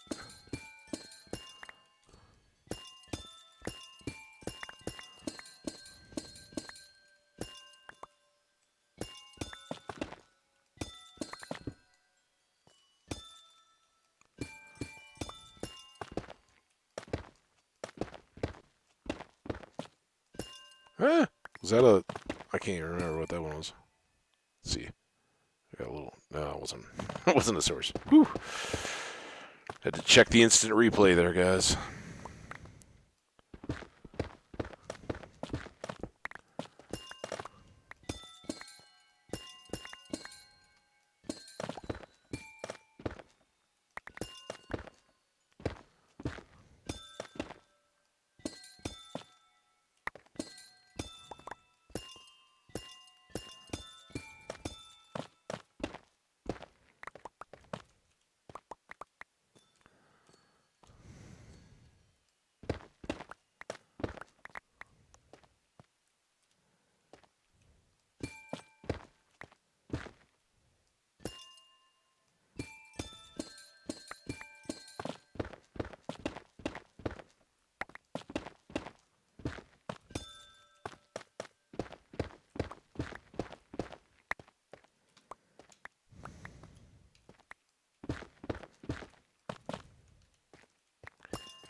Beautiful.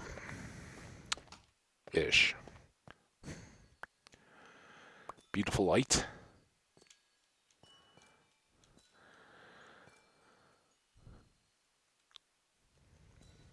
I guess we just keep working.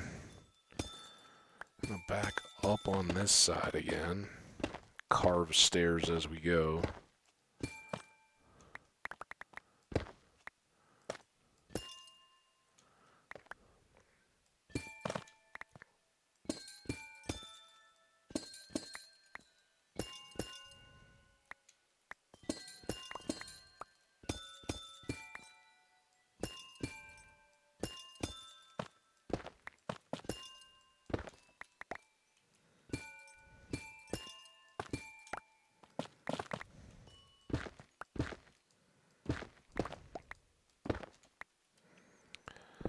I do think we need to get a little more stone off of this edge, just so we can continue to access this side.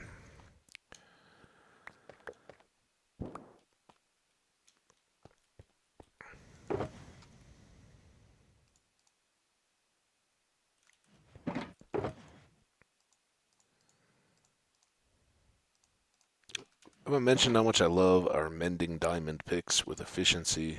Sure, we don't have a beacon here, but it is just a geode. It's not deep slate.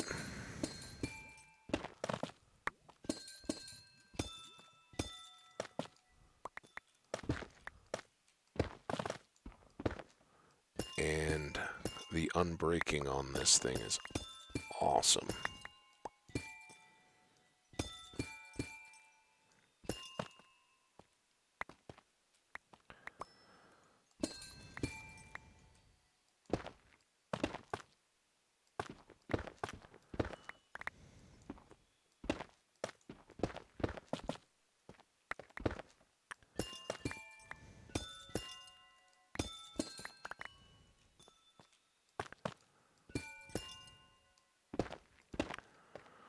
Alright, let's maybe put a little more light down here, more for my sake. We haven't even seen a mob, so doing alright. This is a good candidate for lowering. Again, nothing in the upper range that we need to worry about having mobs on. I don't think we'll get creepers or anything on top of these blocks. Man, now that seems so familiar. Did we first science that? Also, how are we going to keep getting to our chests? Let's go. Do I have any? I have 2 stone. 1 stone.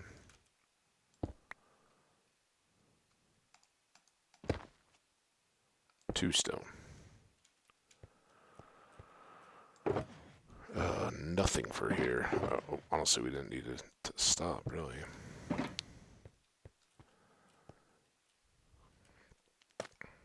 But maybe we should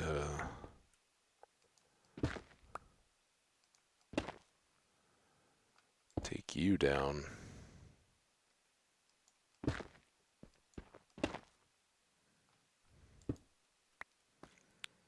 To there. Alright, well, let's do this side again. Oop. I hope that wasn't a bad thing.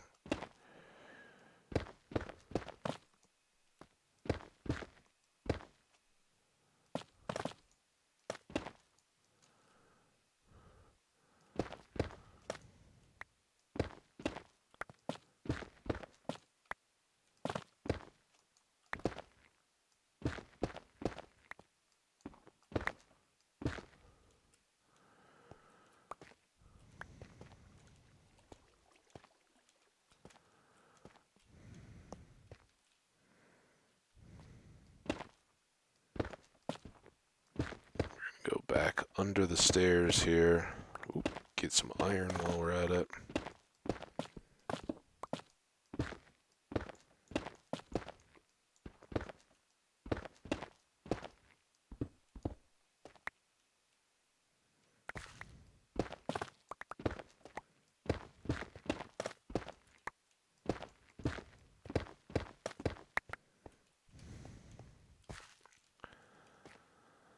Alright, under.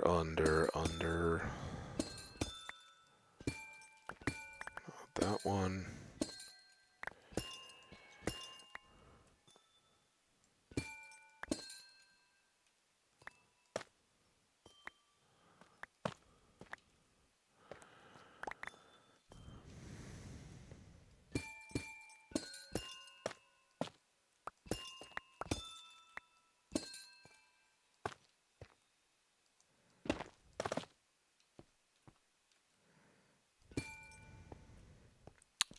Kind of dark back here, but I'd like to get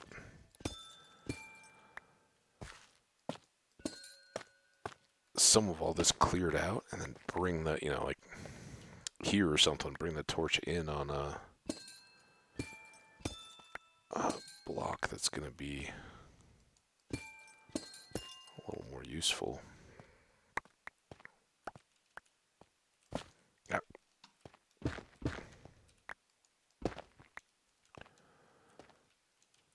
So maybe we go there for now. Down to 1.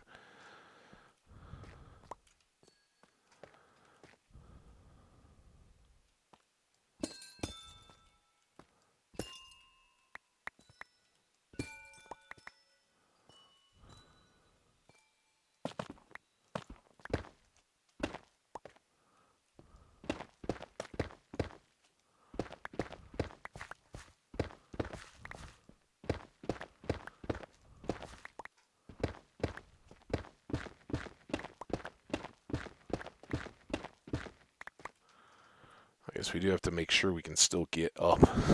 I'm not sure we can get up on that side anymore.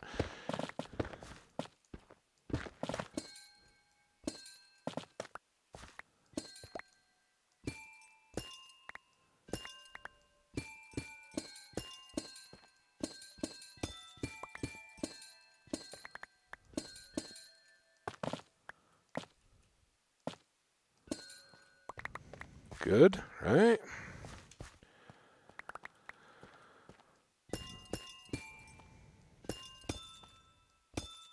Look at all this down here. Again, we may be wasting a ton of time since we may never come back here. But we're getting a lot of building goodies out of this.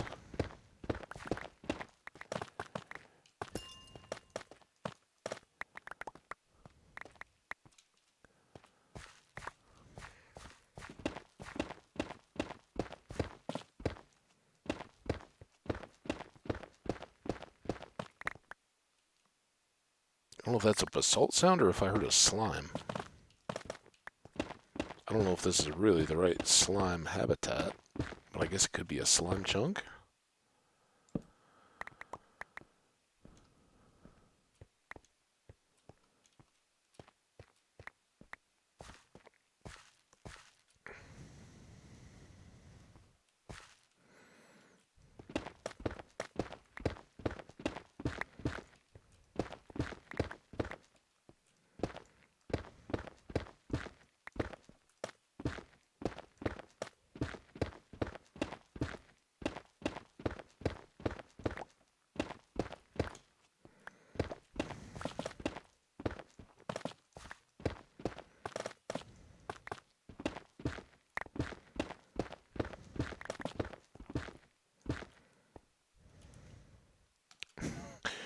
Perfect. The one stone block I needed to fill in the hole.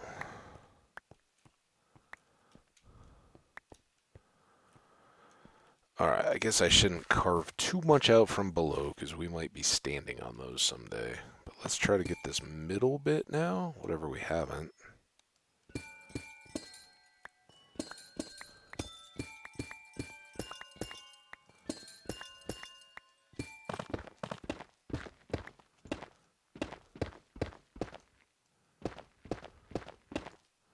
Alright, I'm not missing anything up above there.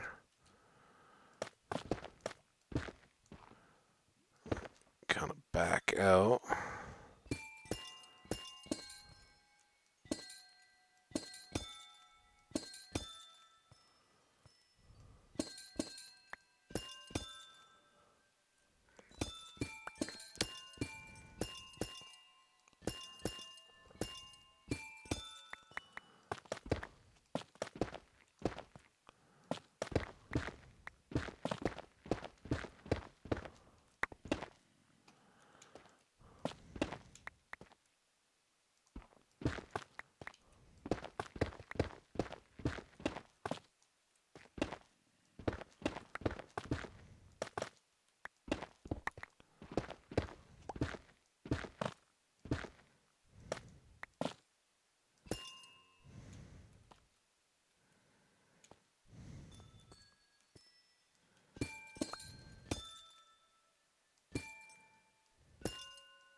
Good.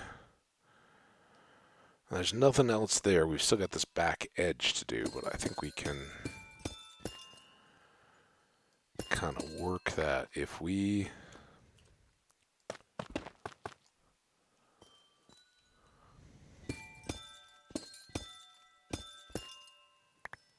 pull back the actual amethyst stuff.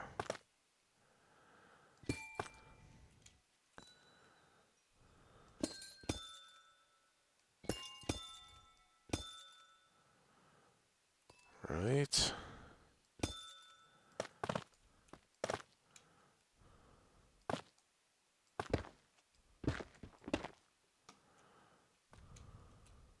Get up there. I hear you, Mr. Zombie. I don't know. Oh, Don't know where you are.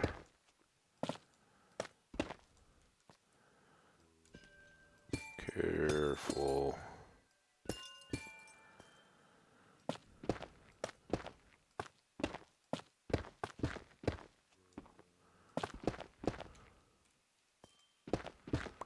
Gold.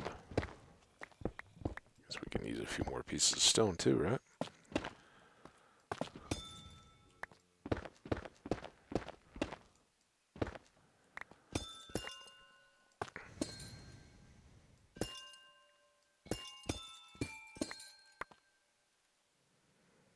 Okay, that's the side one.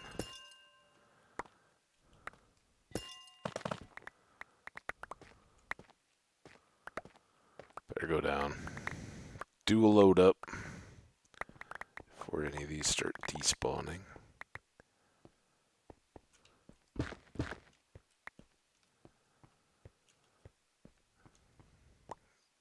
Over here. All right, how are we doing? Are we seeing blocks that we've just totally spaced or missed? I think this is decently cleared.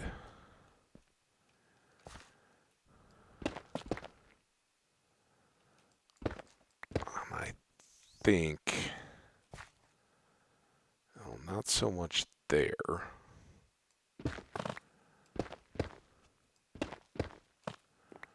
But through here, at least, we can maybe start clearing out and still be able to get up.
That's where it's going to get a little exciting in terms of spawning mobs, but I don't think there's... Well, actually, this is actually going to help because we'll get more light in there as we clear these off.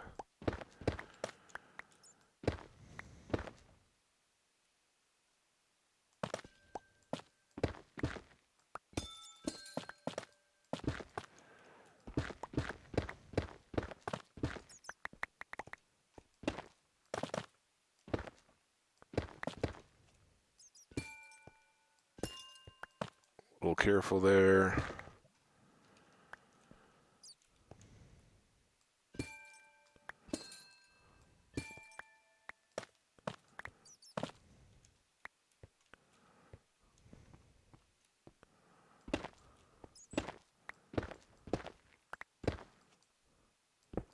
Certainly if we go there. Ah, come on.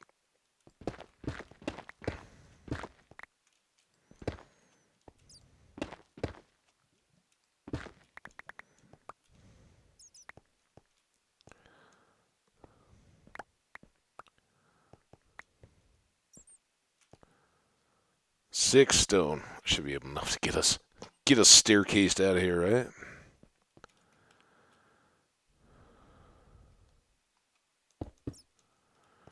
If we do that.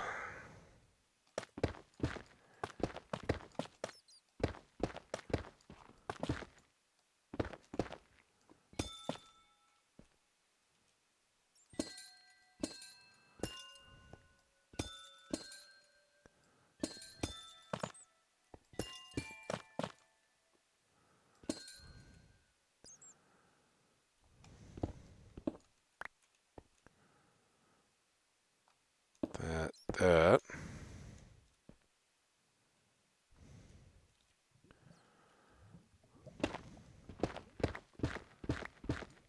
I think that lava sound is still the one that we already dealt with. I hope so. Anyway. I think we're going to need a few more of these.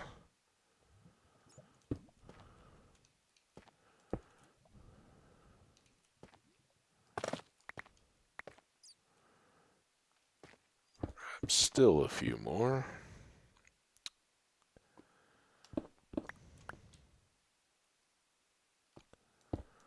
Alright, and we should be good to get out now.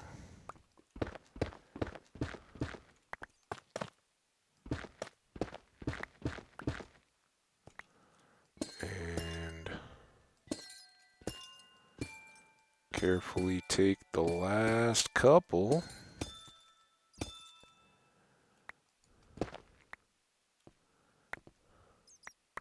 To discover that we don't have a full staircase or something. I think we're good.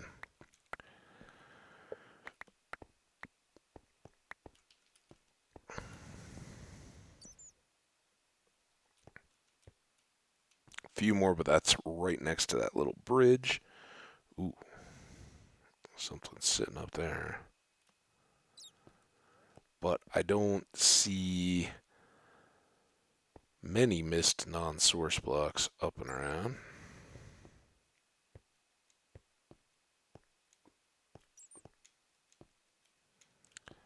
Alright, here. I think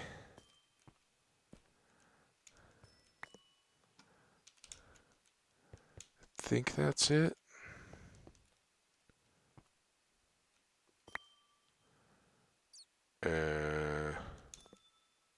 Oh, good-ish. Good enough. Alright, well, thanks for allowing me that little sidetrack. Now, if we ever come back here, we'll have more shards to be broken out. And even if we don't, we've got more than we ever expected of smooth basalt and calcite out of this trip.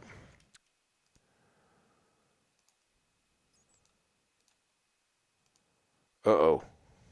Oh, no. Alright, well, we're trying to get out anyway. Let's do...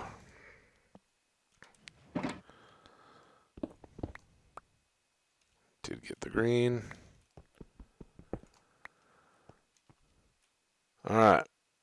Now, how do we get in here? It's still right here.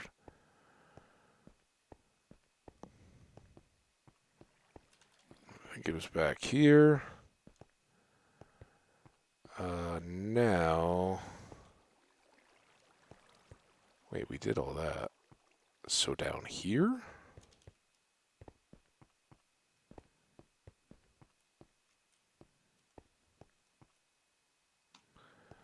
Which way looks the most uppish?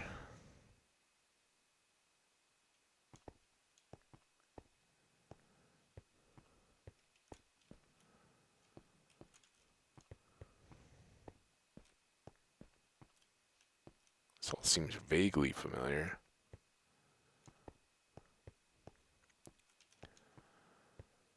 Oh, and then this is maybe where we thought we were in a rich mine.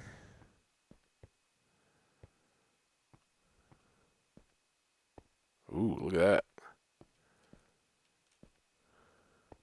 that. This seems to be the lit up side. Now we get some monsters again. That's kind of fun.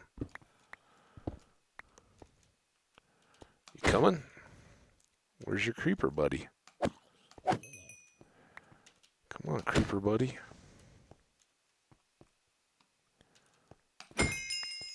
Ooh, level 50. Look at us. Look at us go.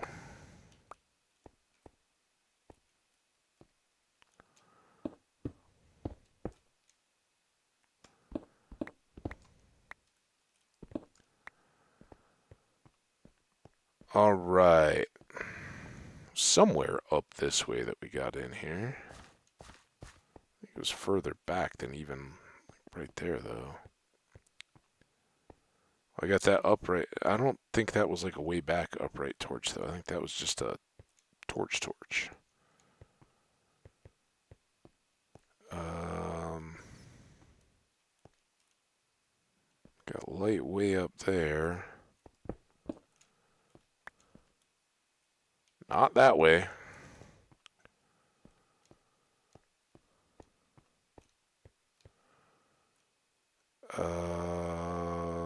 We're so close.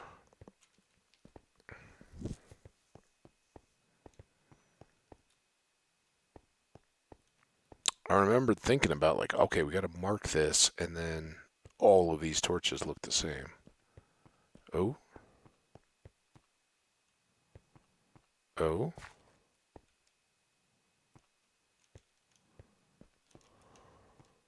Oh, I don't have any torches. This looks like out though. Looks like nighttime out.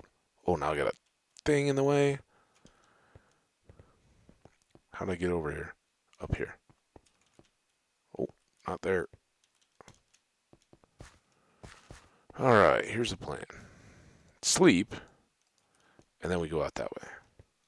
Sound good? Good plan? Anybody here to confirm the plan?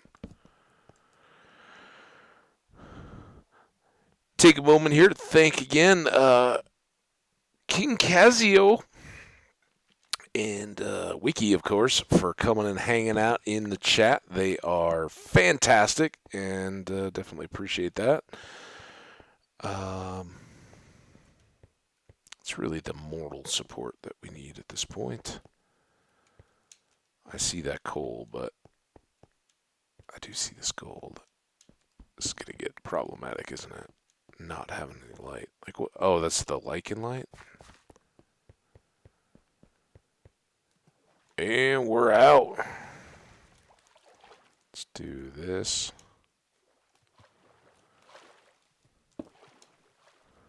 I don't know if we'll find that again. Or end up realizing where we... So I think like all the whole mine things that we were looking into were up there. We came out there. If we go this way, we're going to get to the jungle. But we want to come back north-ish? Maybe?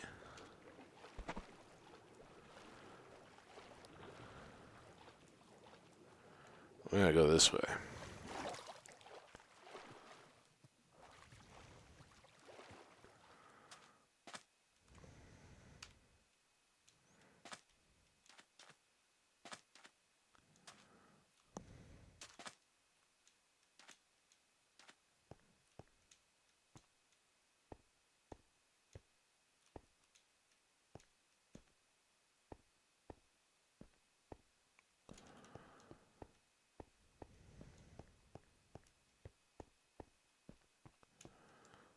Eat a bit more.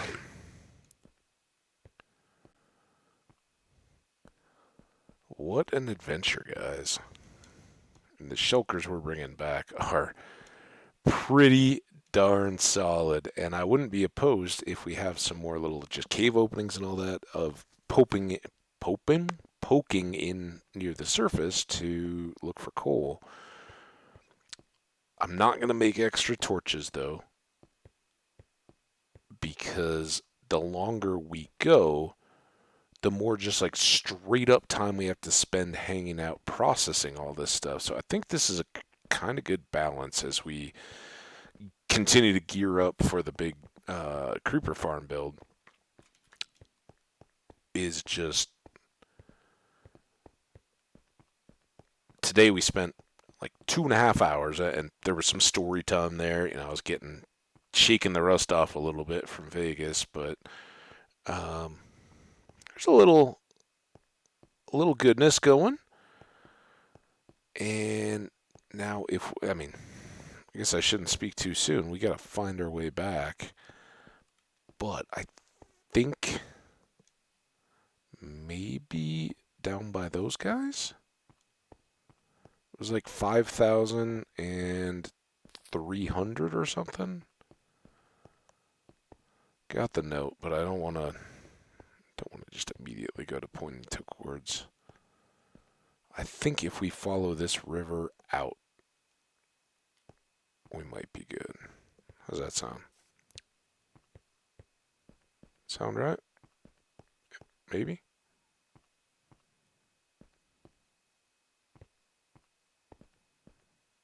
There's some desert. That could definitely be close to the portal. Or not.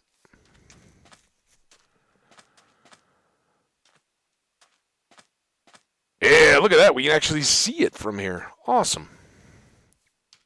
Ha ha ha ha ha.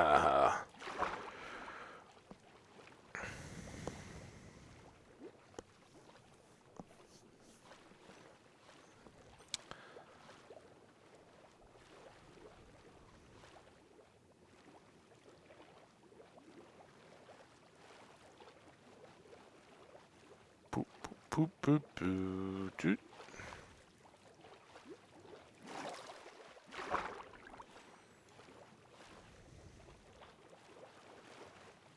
That's how you dodge squid.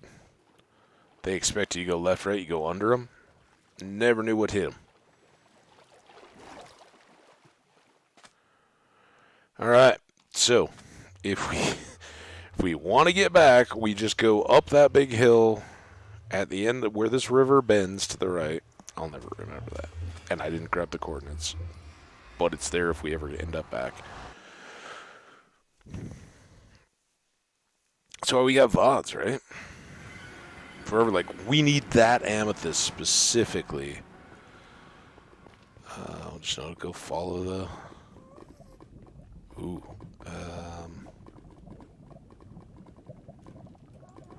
Did set up to take care of this a bit better. Okay, listen. Oh, but I don't remember which side. I kind of think it's everything to the outside, right? Because the lava fall right there. Yep.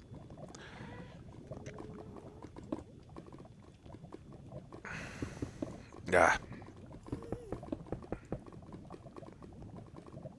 It's so hard to do this when it's just the one and you can't. Oh, and I was totally looking at somebody's old Minecraft video, like some old version world, right? And the fire height. Now I know why that's so tough. When you catch on fire now and you're like fighting the blazes or whatever and you can't see, it's because the flame size is huge now. It used to be like the lowest, like quarter-fifth of the screen. You just have some little like fire down there, like, hey, you're on fire. Now they turn that into an actual...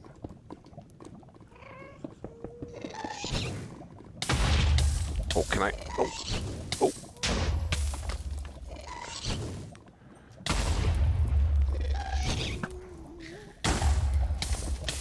Okay, fine. Shoot your fireballs all over, Gast. See what I care. I don't need you.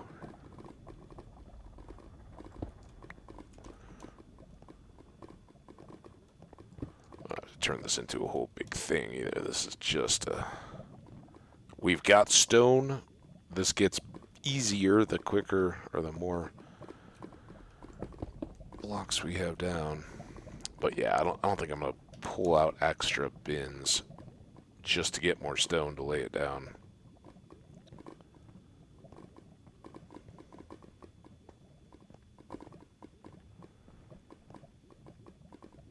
Honestly, if I was gonna do it anywhere, it should be right here.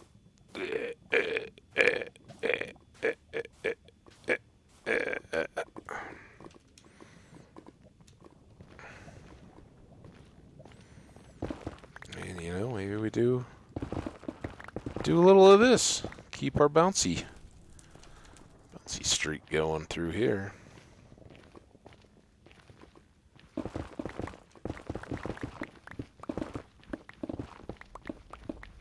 Oh, I totally forgot about the bastion.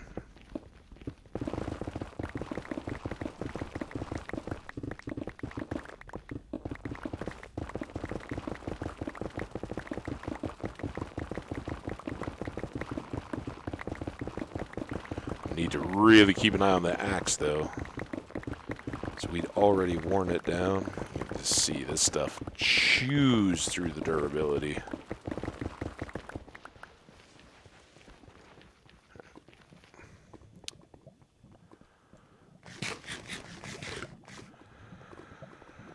Just like every other time, kind of keep picking away at whatever we can improve. Let's start here this time, because we'll kind of pull out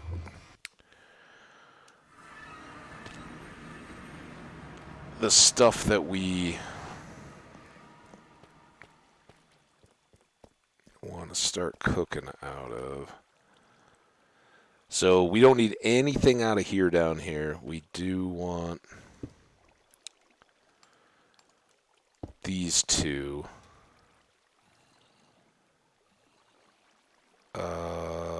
Is there anything waiting to cook already? I mean, I'm assuming these coppers can still... We've cooked all copper? Oh, maybe that was the start. How are we doing down here? Not too bad. Look at all that one. Awesome. Okay, well then let's do this. We'll blockify all of this stuff. Take it up while we go with all the nethery stuff.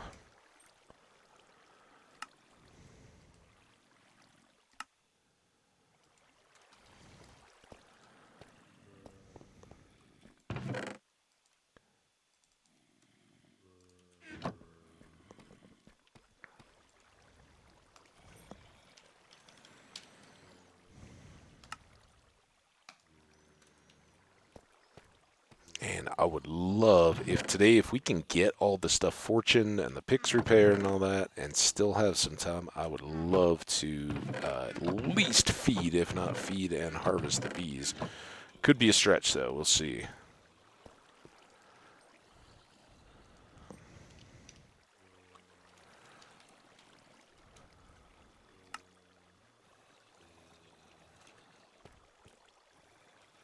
Okay. You go there. Everything else I think we want to take with us, right? What's some of the oddball-y stuff that we have? I think this is all just deep slate. So nothing we really need to worry about. Let's go portal up where we can.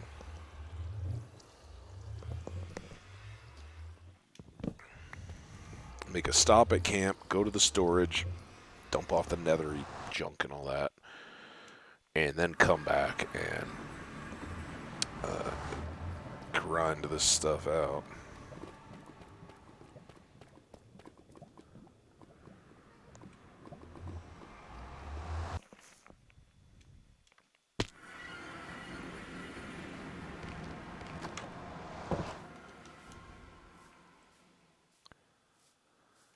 Alright, metal box. That's coming. I left the... Huh! Maybe that was just his sound. I left all the shulkery stuff.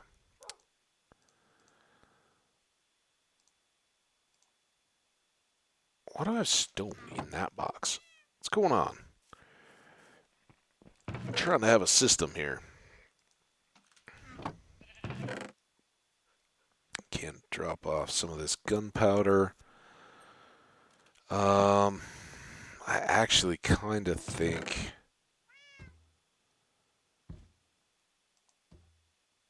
I should keep stack of warped, a stack of crimson, and these guys, because we still want to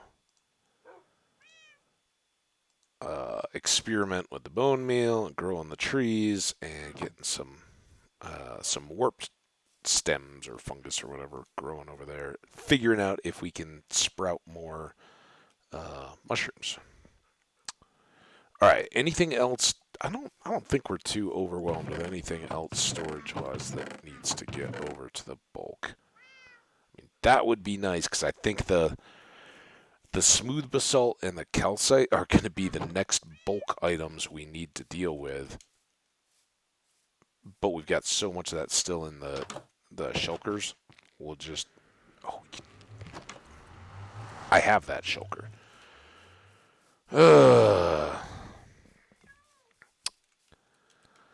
All right, here's the deal. This, we're going to leave all the amethysty stuff. It's going to stay.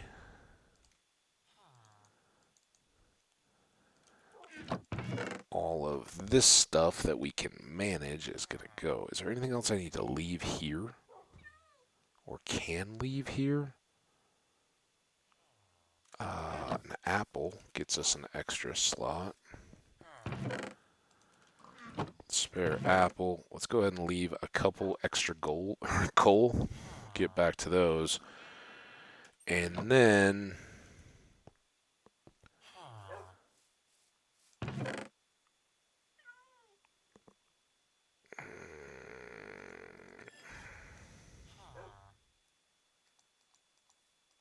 oh, you make it awesome.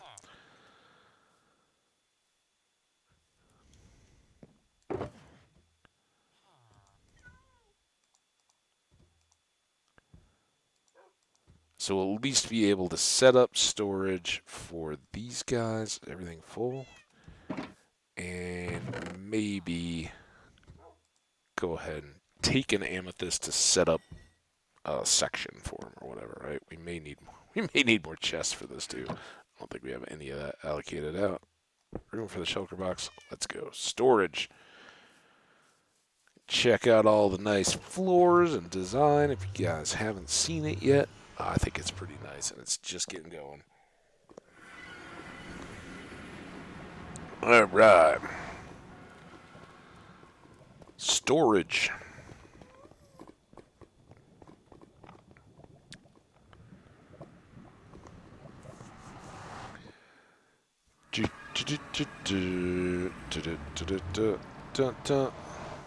Think we got some of this.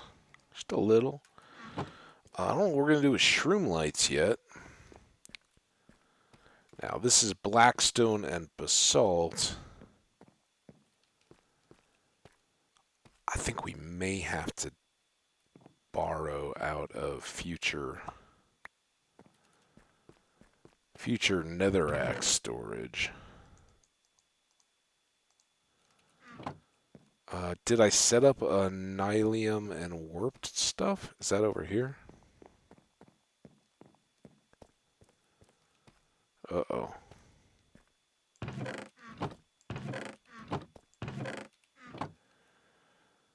I think I'm going to have less soil than sand of the two. Guessing. So let's make this nylium or crimson and make this warped, and then the bottom we'll put the randomy stuff. And do I want to do... Usually I do put fungus lights. I don't think we're going to have that many yet, but just so I can find them. Okay, now I need a few more.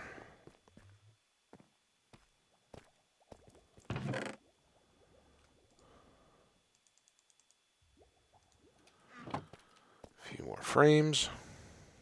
I almost decide to go in there. I don't know. All right, boom. Lost it.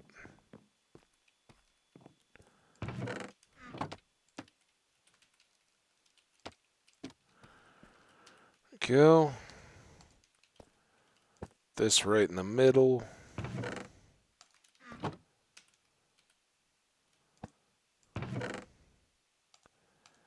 Smooth basalt. Smooth basalt is one of the weirder of all the variety of stuff, right? Because it is a craftable component out of regular basalt. So does it just get another section there? How do we want to do that?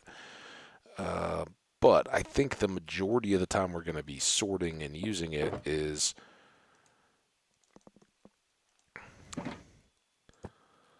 when we're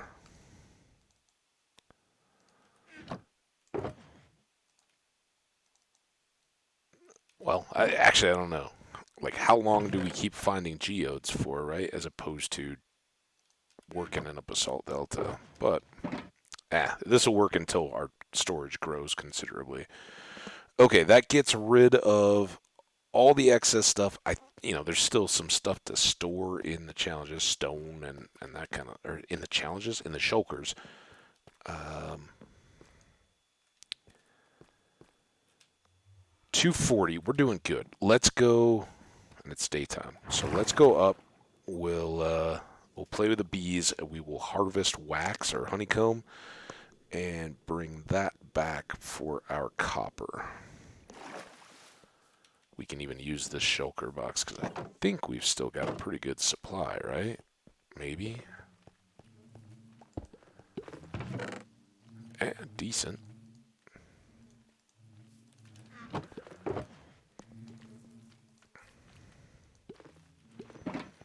Okay. We all know the drill. And I think it's the shears we go through so fast, right? Not the no, it's the flint and steel, not the shears. So let's bring this extra one, and then we need flowers for food. Is that my last full stack? Ugh.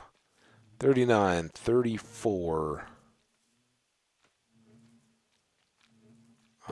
We'll just do this. All right, bees. Don't miss out. There's not going to be enough for everybody. Kind of glancing to my left at the boxes here. See, there's 2 that are empty still. Oh, 3 over here. Oh, that was the 20. Okay. 1, 2, 3. So we're to 8, maybe? It's definitely improved from our recent efforts.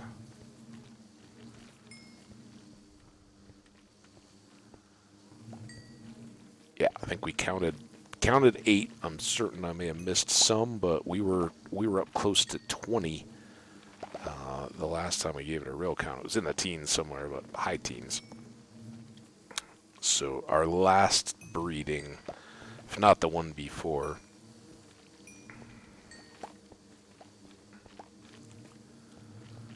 got them close. Alright, we'll leave a few. Get our bed ready.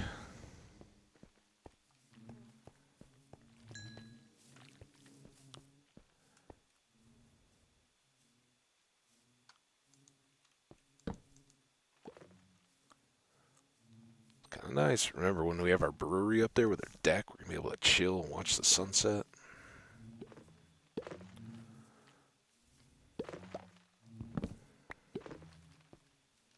Alright. A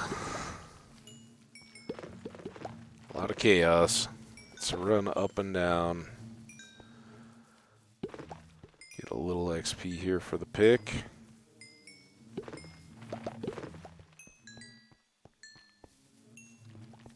It's the weird part about the bees. Like, they drop the XP when they breed, but they bob and fly around before they actually pair up, so scatter a little bit. Alright. Nobody's getting burned when we do this, guys. Alright? We agree on that?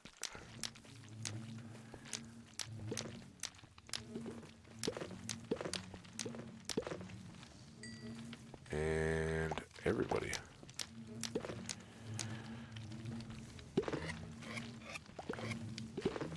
Oh, and all of a sudden we get a little bit funky in the movement. Game's like, wait, we got fire to add to all of this chaos? Alright, and then you want to start creating items by chopping off honeycomb? If you say so. Not too bad, though. It's still running a bit better than I would have expected. Alright, now we're into the middle, the 4s. We don't light fires with honeycomb. And some of these were just completely empty last time around. Alright, 3 sections of 4, and then we'll be back to the 5s.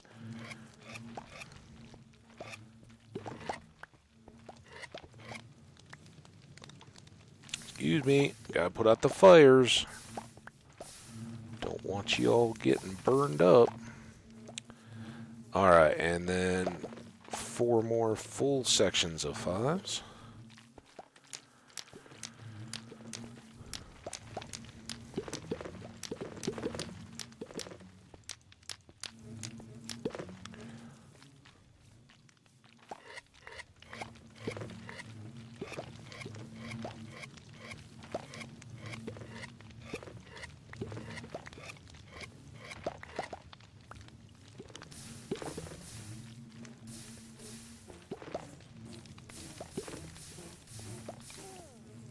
Oh no! I saw you, buddy. I'm sorry. I should do smaller sections. That's what I was talking about, though. The fires can get them.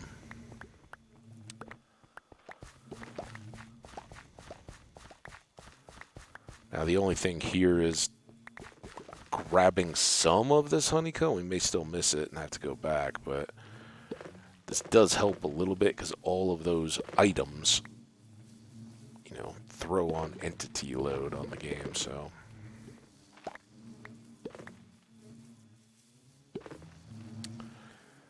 That's why, like with my storage with the item frames, right? I don't put frames on every single chest, just the top, unless I absolutely have to keep track of what's going on, because they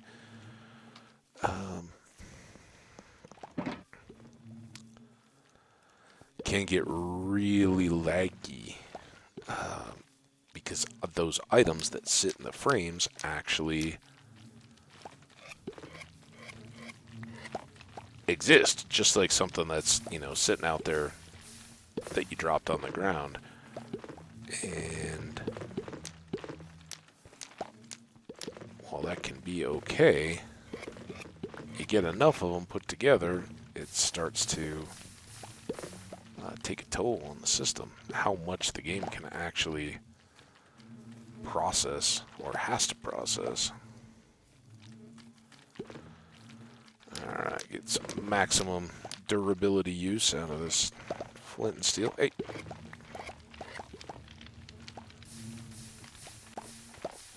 See, this feels so much slower, but I don't want to kill the bees, right? I don't want to kill our bees. They help us out all the time. Oh, got a little laggy. Alright, nobody go in the fire. No fire. Fire bad for bees.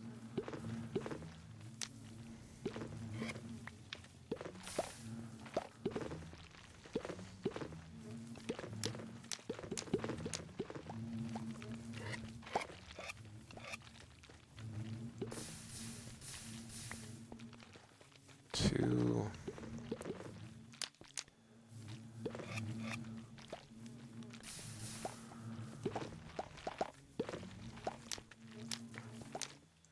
And then back to the 5s. Get out of the fire, man!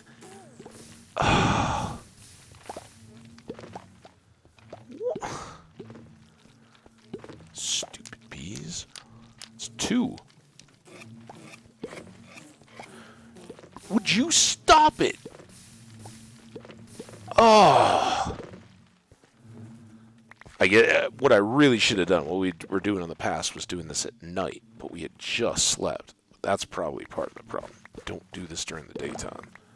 Wait until they kind of go off to bed. Man, that stinks. I mean, fortunately, I think we outbred a few fire bees, but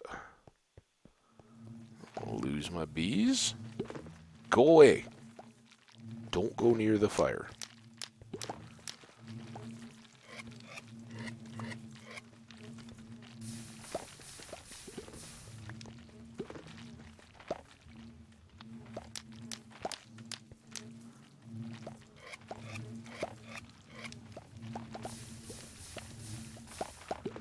Alright, we're done. Hopefully without further loss of bees.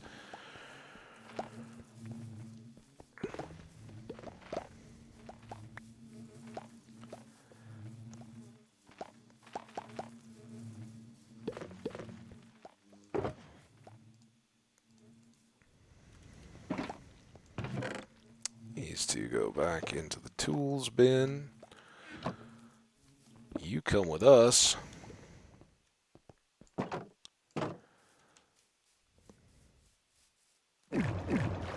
And let's go.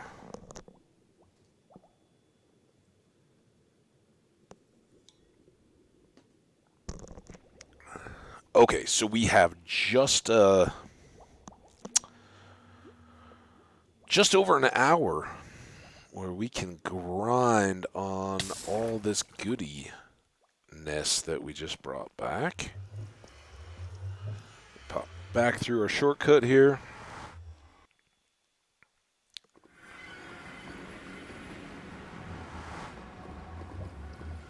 Oh, this gets confusing now. We gotta get rid of all that cobble craziness too. Open this up, make it a little more normal. Even the fact that we have to go out to this walkway is starting to get old. I'd like to just connect it all so you pop through a gateway, run straight to the other one you want to get to. All in good time, though. Alright, now.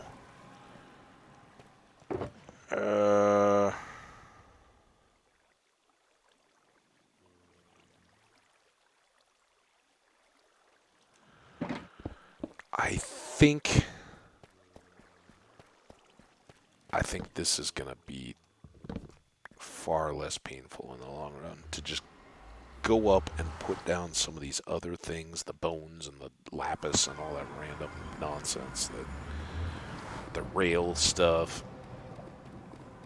Not have to deal with juggling that in the boxes as we get out the ores.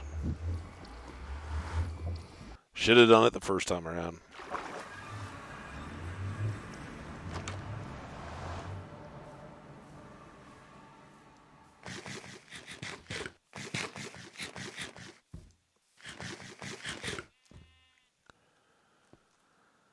Green. Black. White can go back. Alright, so pretty much all of this stuff. Oh, do I have a I don't know that I have any terracotta storage set up yet. Why not come out? Alright, foods. Chana gold. Glowberries. That's it. Here we got a mess. Full string. Those are all full strings? Not all full strings. Why would you say that?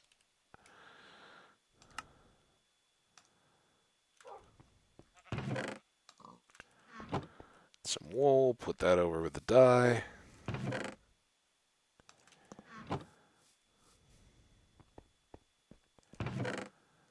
Bones. Gunpowder. Eyes. Flesh. Stick. Coal. We do have a train box, right? Train stuff. Buildy stuff. Animal-y stuff. See, you guys thought I was just totally fooling. Sleepy stuff.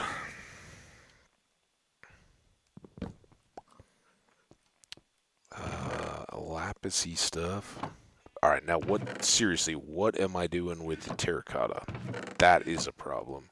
Let's put it over here because we just set up storage. So this can now become random terracotta. Do I have other of that here? I'd always love to clean up.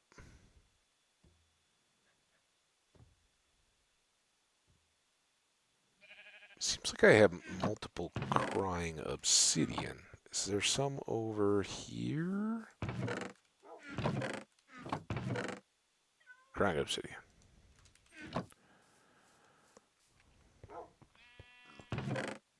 It's like that old, kids game of memory or concentration or whatever, where you're like, where is this block? Where have I seen it before? Wrong blocks.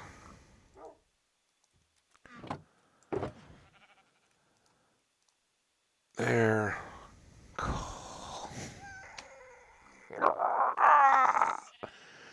That drives me bonkers. Dripstone. There and there.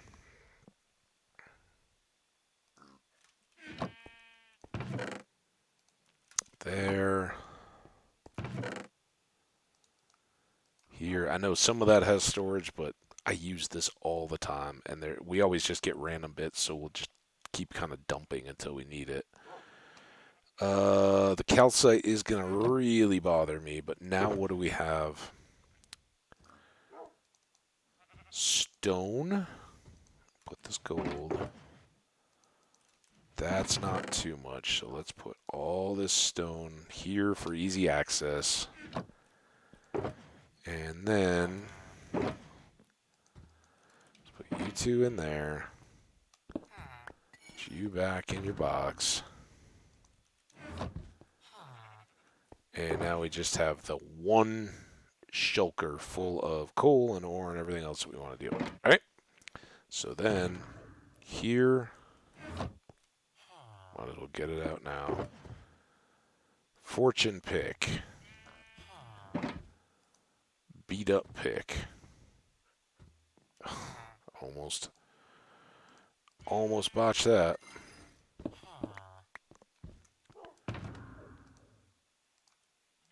Now fortune pick. Okay, let's go. Oh, stub my toe.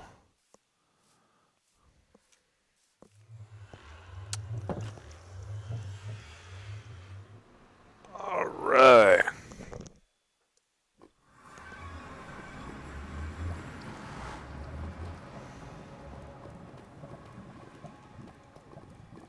Go to the right place. Although I guess had I accidentally, I could have dropped off the calcite. But only 2 stacks will be all right.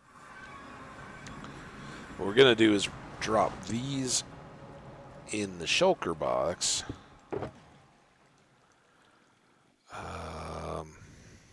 Let's do.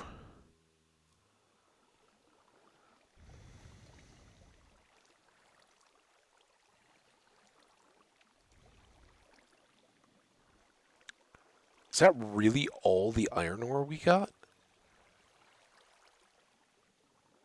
Yeah, I guess that makes sense, but it seems light.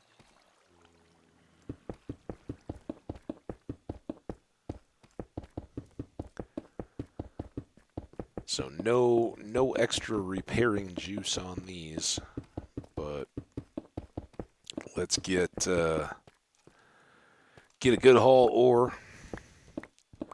We'll start cooking the gold on one side, and maybe just switch the iron through quick as well.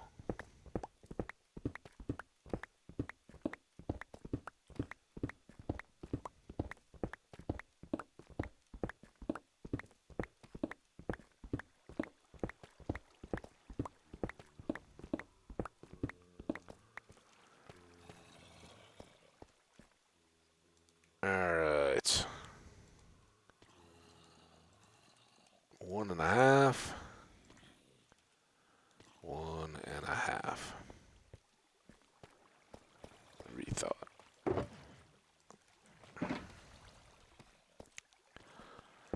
get everything going.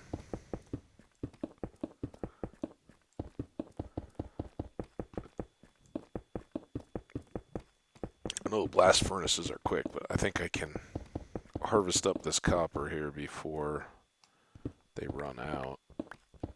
Do another gold stack.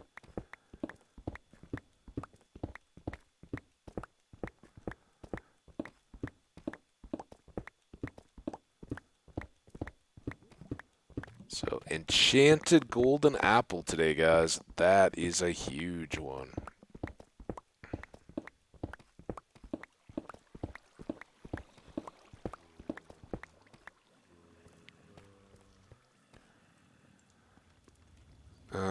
One, two, three. 1, 2, 3. Half. Half. Quick back up, get more gold. Hopefully we aren't wasting burn time on the coal we do have. And this should be big, and that will grow a bunch more coal. Because our load feels a lot lighter than what we had last time. So I guess we spent just more time in a cave up high. This time we spent a lot of that time busting out that geode.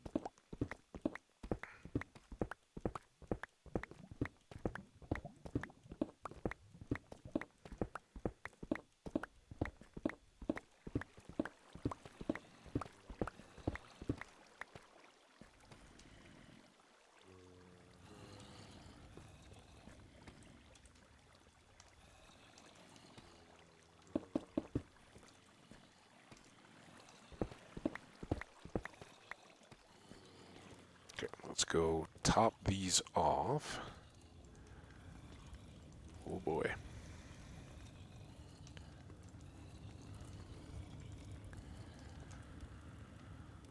Alright, and they had plenty to go in the furnaces, so we're alright there. Now we do this one.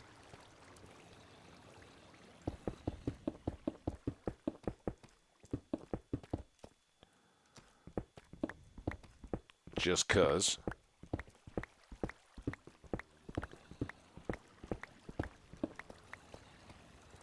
And it goes there. Now we can load up until the golds are done. You know, give a couple stacks here and there to those other furnaces just to make sure they don't run low. Keep an eye on it every few stacks.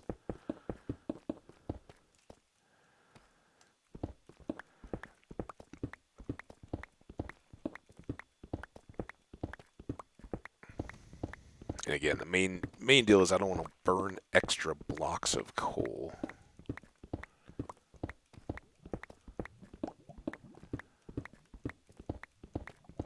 By leaving the furnaces idle.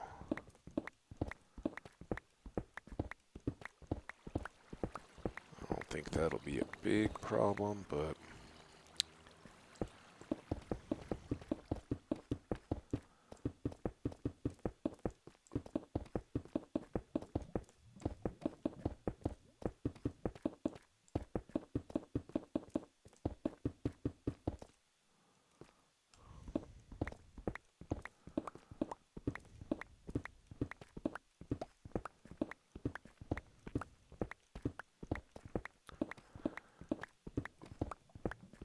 remember, even without the coal, we should be banking quite a bit of XP in those furnaces too. That's just held there from the last jobs that finished up. Pretty sure that's one of the things the game does fairly well. Gotta go to the chest now. So let's do. If we do fours, do we? 4, 4, 4. We're a little short. All right.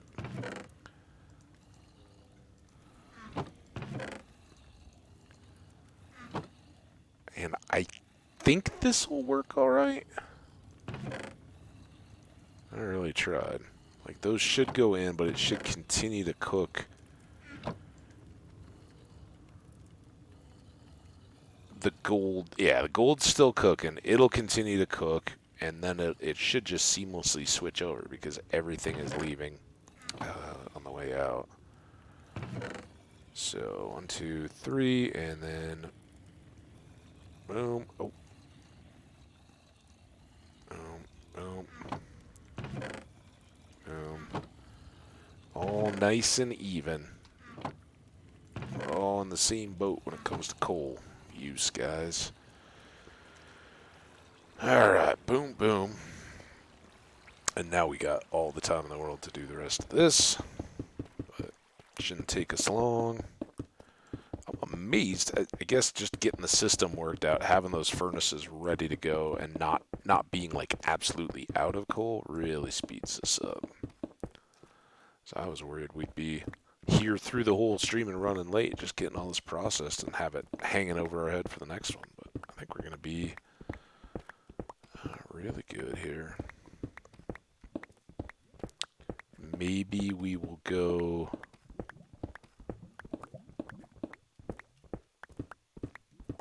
see our zombie flesh villager. Maybe try some enchants. We are at level 50 already. And we've got lots more XP coming, right? It gets pretty slow at the 50s, and we do have to repair this pick. And currently the fortune pick is getting a little dinged up too, so it'll need a little repairing. But zombie cleanup. Maybe the furnace breaks if they're done. I think that might be something where we're left to shut down the game and have to start back over again. And there'll come a point when I don't care about that at all, right? When we've got blocks of coal just sitting around and those hoppers behind the furnaces filled up with extra fuel, just waiting to restock the 64 blocks of coal. Yeah, then we just come, let it go. It can cook while I'm hanging out here waiting for the zombies or whatever else we're doing, right? So that's a good bit. And now I think 4, 4, 4, 4.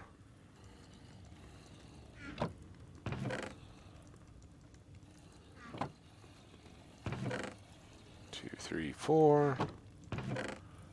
1, 2, 3, 4.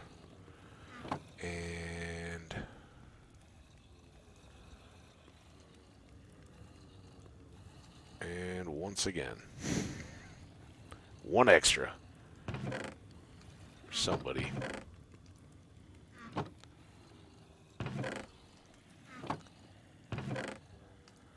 Awesome. Well, these guys, I was gonna. Have we finished cooking coal yet? Well, or gold? We should at least check with the gold. Nope, not even close. Alright, let's get these guys and start the old pick repair.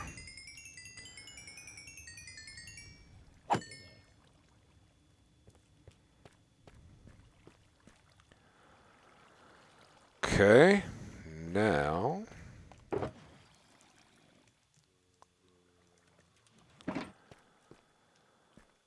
we can repair as we work. Coal isn't real good XP-wise. It's not like lapis or even redstone for that matter, diamonds or emeralds. But it at least keeps the fortune pick going, and we should, I'm guessing maybe if you look down at the pick in my offhand, right, maybe that green bar gets to the bottom end of the pick head that's hanging down right there by the time we're done with all the coal. And then hopefully by that point we have enough more zombies to finish it up.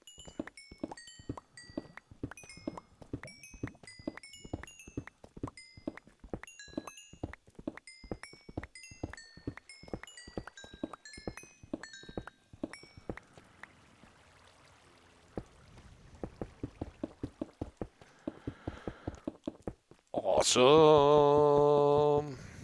Of course, the best part of this is getting the coal. It's not the repairing. Although, man, look at that. We actually got close to that little end. Just right here.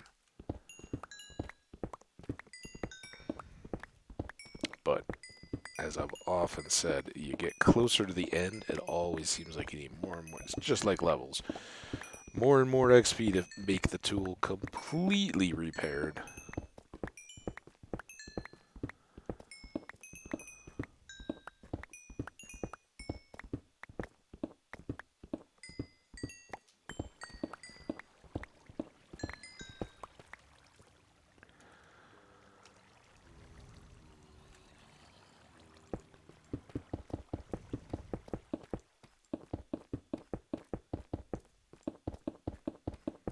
I was going to talk about, like, man, it seems very odd that we have a random set or a random full stacks assortment of coal, but we did leave those 6 extra upstairs just to have handy in case we run short on loose coal for torches or the furnace up there or anything else we might need them for.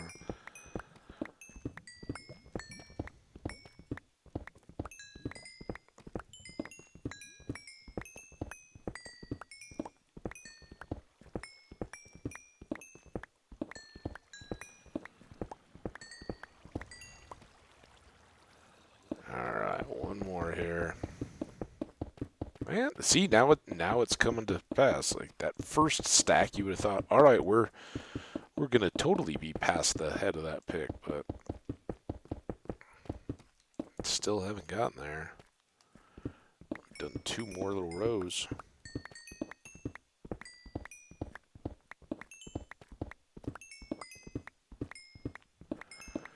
Come on, little pick. Oh, I think we reached it. We didn't pass it yet, but oh, we got another jump there.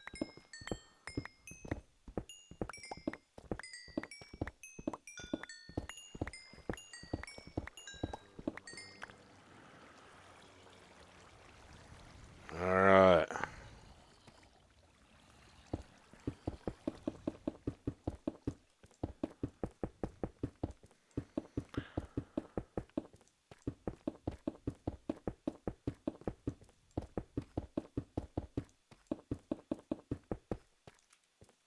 Last stack was amazing. It jumped us up to almost done. Now we'll see if this one can get us the rest of the way home.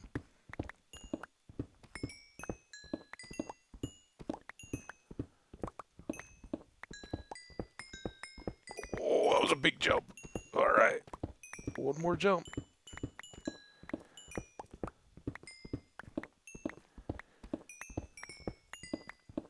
Do it, Cole. Give us your XP. Oh, not quite.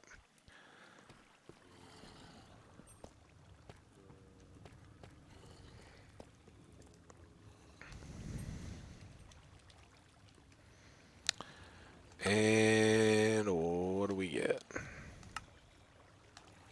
Hey, that's not bad. That's 20 per.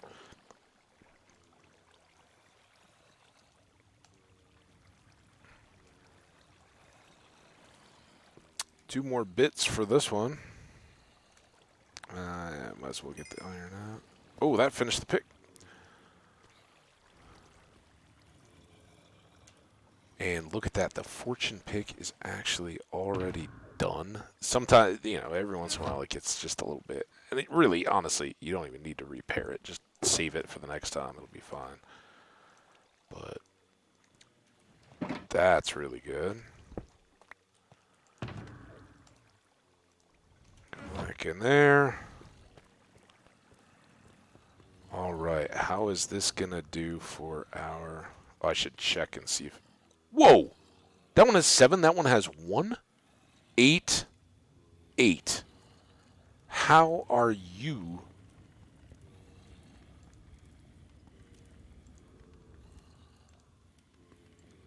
Okay, everybody just started, so here's the deal.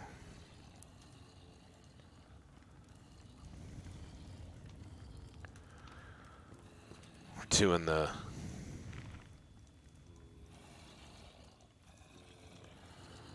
redistribution.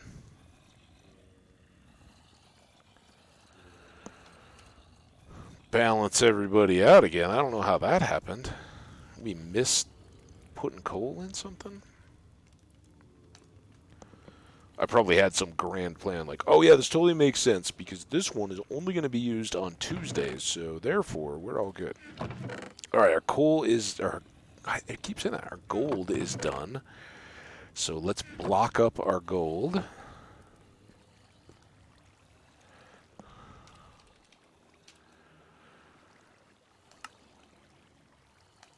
I'm not really worried about blocking up the iron. I think that's actually a decent amount to bring back upstairs and stack.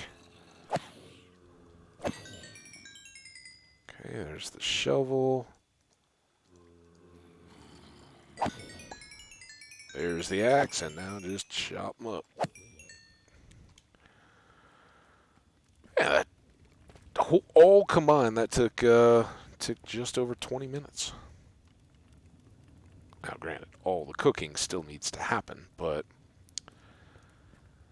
good so far. So let's get you. Oh, which I should have looked at. I think this is all empty. No. Let's grab you out. All right. Shulkers are all reset back to good. That stays here.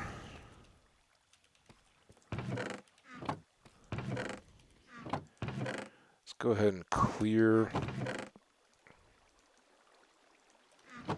these. Hey, Troy, what's going on, man? Just saw you popped in there, so I was just grabbing out some zombie flesh. How you doing, man? Great to see you. I'm doing awesome. Glad to be back. Already talked a bunch about the adventures of traveling through the airport system yesterday. It was fun. There was a tornado here in Denver that shut down the airport, so I got stuck in Las Vegas along with everybody else trying to get to Denver. Quite fun. But the Monday's been fantastic. I slept in a little bit because I got home really late, but otherwise, perfect. Nice being home, got settled back in a little bit, and then got to some streaming here. And we got just under, I'm going to go till about 4 p.m. my time, 5 o'clock your time, so got just a little bit of extra time, kind of back from another expedition to some Badlands. Got some more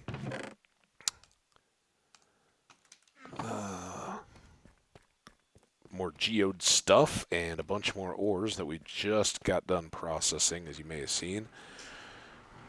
Hey, yeah, man. I was happy. I logged in and saw that I had it scheduled for noon and was like, well, I've got a little bit of extra time because I was going to go at about 11. I was like, you know what? I'll just keep it as scheduled and go a little later. So glad to have you, man. All right, let's go to the surface. This is the surface. And yeah, we had a new friend show up in the stream this morning, or right at the beginning. I guess it was still afternoon. Wiki came by and hung out for quite a while. That was awesome. He was here while I was in the middle of the adventure. And yeah, we've just been having a party, kind of enjoying things. Have you seen, I know you commented on the YouTubes. That's been awesome, dude. I guess I should first ask, how's the big year going?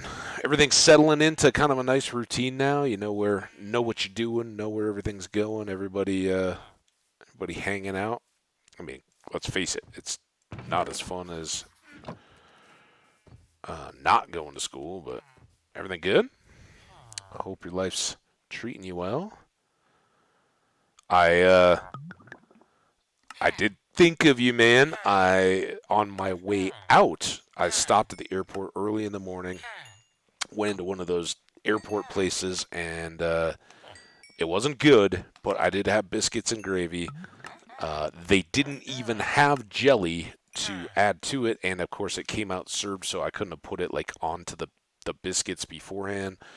Um, but this was a place that after I sat down, they're like, oh yeah, by the way, we lost our liquor license because we were serving, or we got busted in a sting serving an underage police academy cadet or something like that. I'm like, yeah, okay, yeah, whatever. And then they just juiced me up on coffee all morning. All right, all that's done. Let's go put our goodies away. I kind of like to make some rockets so we can at least do like some flyover stuff. Got some cats. Keep growing them. In fact, we should breed them while we're here and not overly racing off to do anything else. Getting a good stack of gold. Maybe our first beacon will be all gold. More likely to be all iron, but. Alright. We don't need to carry that around in our offhand. We should get more carrots. Do I have more? Maybe we switch up to steaks. I have a few. We did get a golden apple today, an enchanted one. That was part of our Badlands adventure. Um, have you seen? That's what's crazy, guys. We started at 50. We repaired our tools, obviously, but through all that fortuning and all that everything else, we're still sitting at level 50. Um, Ooh, nice. Enjoy, man. That's what I had for dinner last night. Hope it's good. Take care, dude. Um, well, okay. In that case, that makes the decision easy. Let's go enchant. Roll books. See if we can get the stuff for our boots. Right? We've been talking about all this stuff.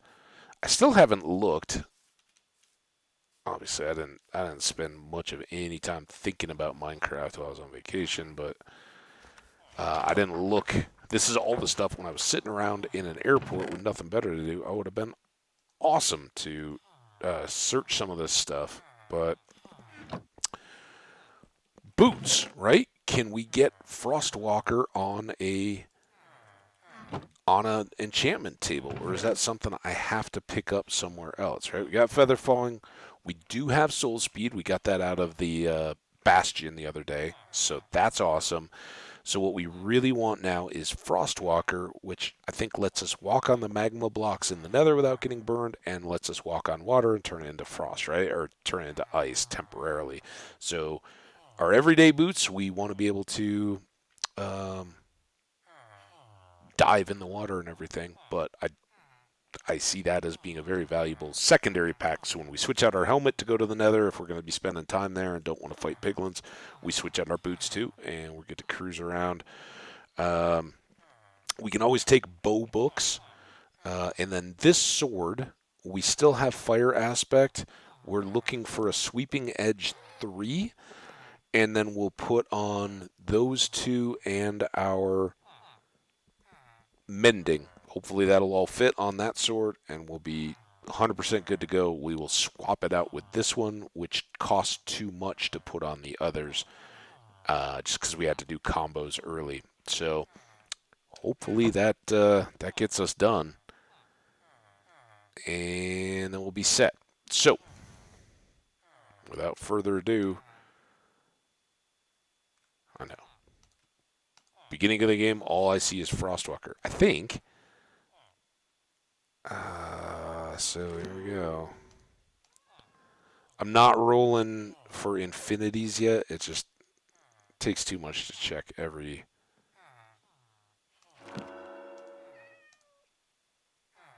item every time. Sure. 4 efficiency. Did I just look at these? I must have because I put it down at the bottom, right? So there, there. Breaking. Oh. Silk. We've got one. Oh, we have a sale of that though, right?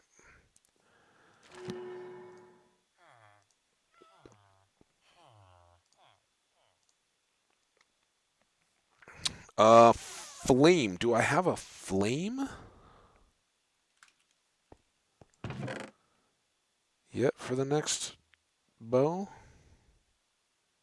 I mean, I think our backup bow has flame. But maybe we'll take a flame. Just keep the game on its toes on what it's offering us. That's a keeper. Blast prot, no.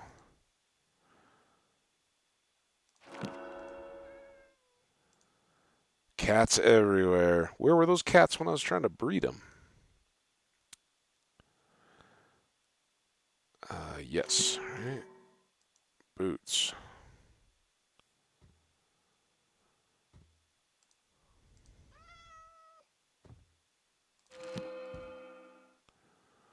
So again, if we get all the way back down to 30, we really need to consider is am I missing something that Frostwalker is not a valid enchanting book?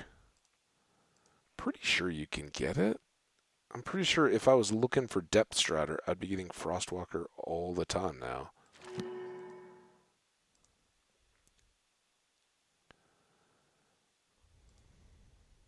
I almost put the wrong thing on there. Oh, there's Bane 4.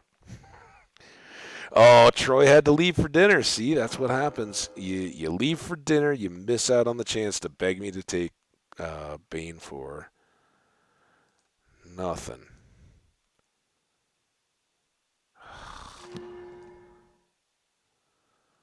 Getting down there. Prot 3, Feather Falling, Prot 1. Sweeping Edge 1. You know? Oh, and I have to take it too. Thanks, dude. No, I'm not going to take an extra flame. That'll be fun to disenchant. Just so I can be sad. Power 1. Feather Falling 4.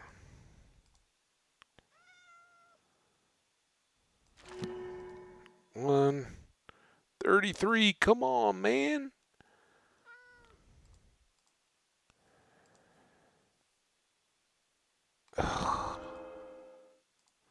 Alright, now we're down into last chance mode.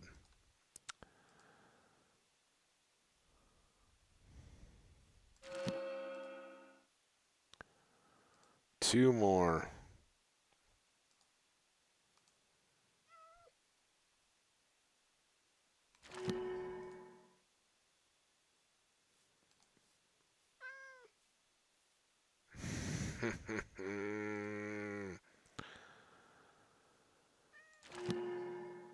Nothing. We got Flame, which was for a project I really didn't even care about. We got bed. Let's sleep.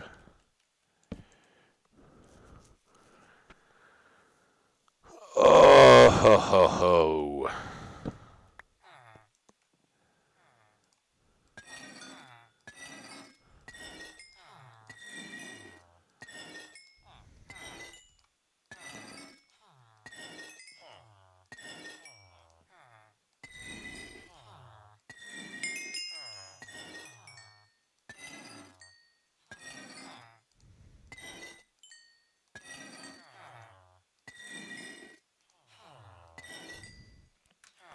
I did put that away, right? Yeah. Let's move it down there so I don't forget.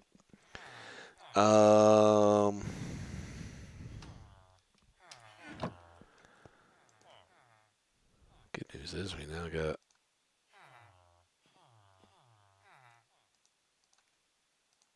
one more shot.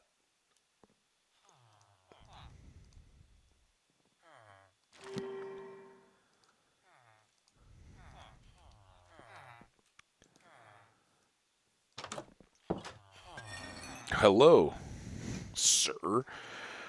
Don't mind me. I'm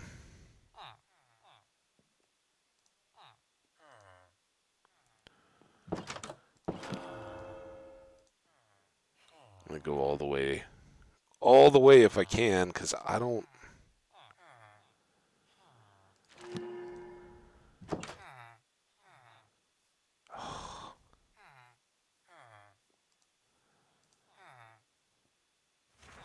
Depth Strider. Always Depth Strider.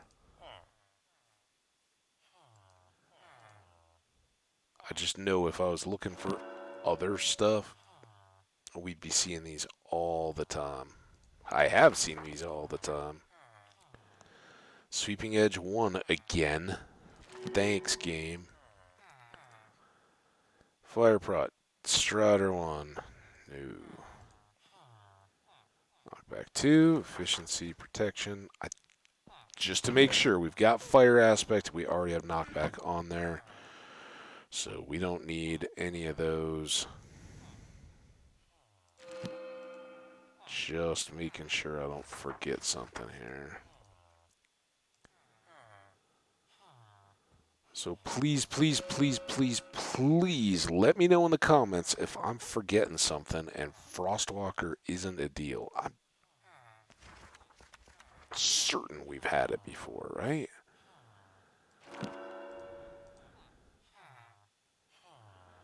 Prot 1. Lure. 1 again. Oh, wait, did I just... Should have taken that already. Depth. Fire, fire. Quick. 19. Again, if I wanted to lay on some of those enchants that I have, two's not win. In fact, I think that's how we got into trouble. We had to combine Sweeping Edge on that original sword, so we really need it to be a 3, not a 2. Boom. That 3 almost bought me. Oh, I forgot to check the boots. Always check the boots.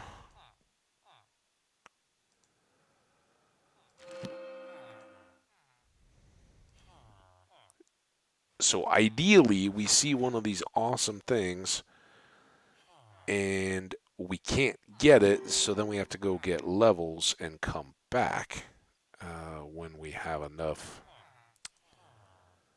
levels to grab it.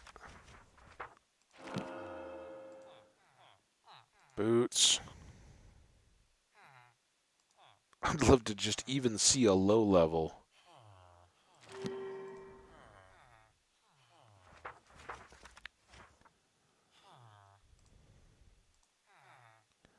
Fire. Fortune Prot. Fire.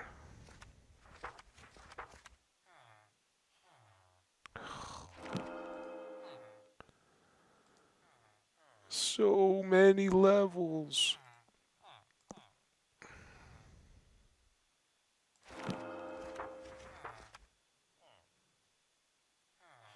I mean, the least it could have done is, if it's not going to give me what I want, throw some infinities down at the cheap one so at least I can keep cool stuff. Nope. Nope, you don't get that option. This one we'd already looked at because I didn't do the boots first. Depth, unbreaking, gross. Efficiency, depth, blast. Depth, prot. Bane. Come on, boots. Come on, books. Come on, boots.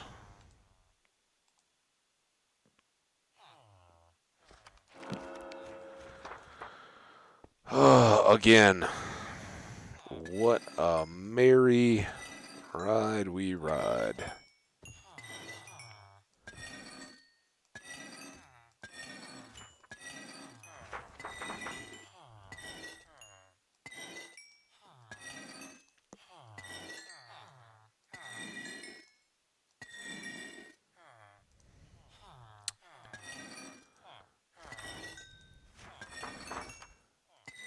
I hate seeing those sweeping edges show up, the low-level ones. Oh. All right, back up to 8 levels.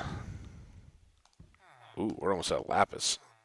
That's all right. I don't think we're gonna have. Well, we won't be able to put on a big, expensive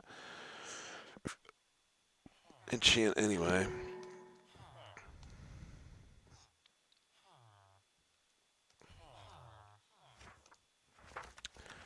Bane power, knockback. I can't even do this. So there we go. We have finished up. We definitely need to bring some lapis down here. Let's scrub this book.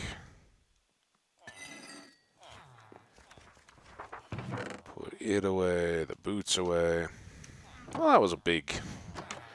Wasn't a waste. We got a heck of an experience out of the deal. All right, let's get lapis before I forget. And we do have loads of that. Ooh, stormy weather. Maybe we should go far from home and try to get a skelly.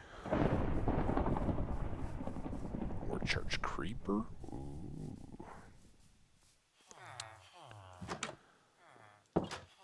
You guys go away. It'll be kind of fun. We got 20 minutes or so left. I can even take the boat.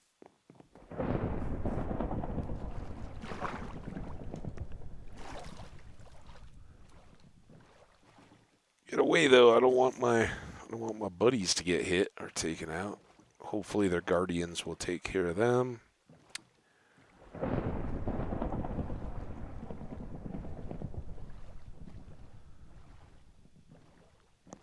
Just come down here.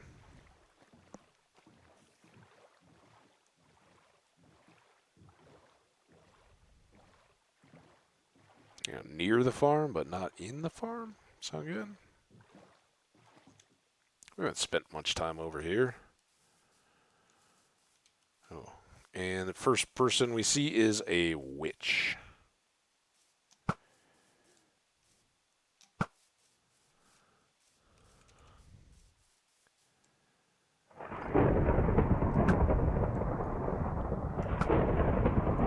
Ooh, those like stereo lightning strikes.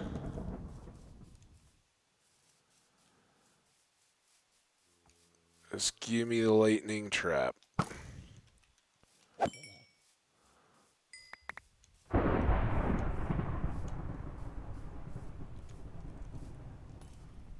Ooh, oh, there he is again. Where do we see him? Look for the tridents.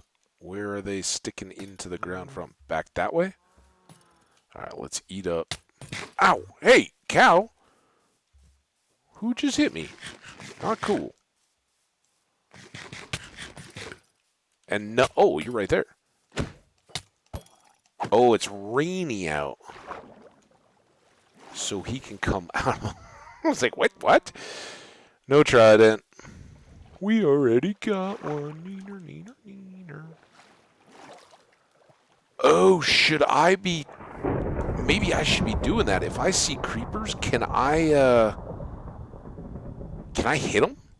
No, oh, don't do that. Can I hit them with my trident and charge them up in a storm? Is that a thing? Let's find out. Give me a creeper. I want their heads.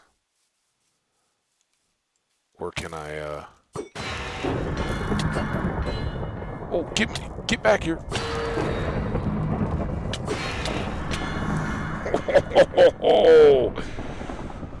I am Thor. Now, creepers. There they are. Oh, what? And I missed? Okay, look. This is silly. What? Did I, like, use up the power of the...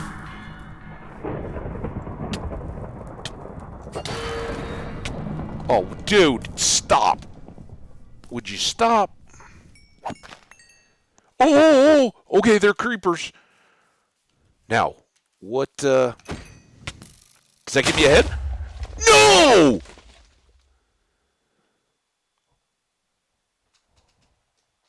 Oh no. No. Oh. I admit I have no idea what I was doing with the charge creepers. I know the charge creepers have a much bigger explosion, like bed worthy, but I was kind of back from that. That's maybe the reason for Blast Pro. Troy, why did you have to go to dinner, dude? Oh, no. That is so awful. Guys, that the two things I wanted to know out of all that, because I think I proved one. Even if you're not right there, if you hit another mob near a creeper, you get that lightning bolt effect that charges the creeper. And it was very obvious, right? They had the little blue halos around them. Those were clearly charged creepers, which the last time I saw anybody try to do like a charged creeper farm or whatever, it was in like they had them all in holes or whatever, and I don't know how it all worked, but they were basically managing charged creepers from there. I'm not. If you can't tell, I'm focused on the charged creepers. I'm not even thinking about all the stuff we just lost yet. Um, so charged creepers, Halo, the super explosive creepers, right? And there were two of them, and I probably should have done what I should have done. Let's jump to the whole how do you learn from a death in Minecraft, especially when you don't know what the heck is going on and you're just running around frantically in a storm. If you have multiples of a new entity like a charged creeper, shoot one with the bow first at range. Don't even let them get close. Then the next one you can go in and deal with, because that first one I hit with a sword, he was dead. But I was then too close to the other, and I was backpedaling, getting back out of there. But clearly, he blows up a massive hole, and apparently, according to the game, I was already too close to dead. What I don't know is if my health had gone down prior to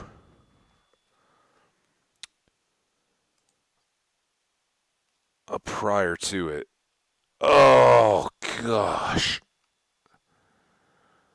Can I go back in Stream Manager? What's my best way of getting back to see this? Maybe on like, bear with me, chat. I mean, obviously, I'm not going to lose the world. I can mess around all I want to now, right? I can't believe I just lost the world. We lost the world. Don't go to my profile. I want to. What do you,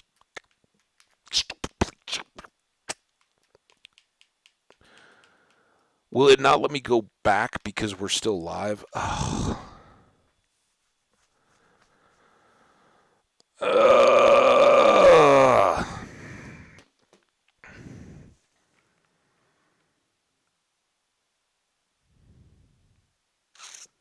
so that's what I'm going to find out. We're going to go back and look, like after, I'm going to have to go back and look and see when I die, how, because like that spider had me trapped, right? I'd fought the trident guy and all that. How much health was I down, if any? And then with me being this close, how how did that impact? All right, well, let's dig out the old deal. This is when it starts to settle in, and I may start to sniffle a little bit. It's getting very dry in here. My eyes might start watering a little bit.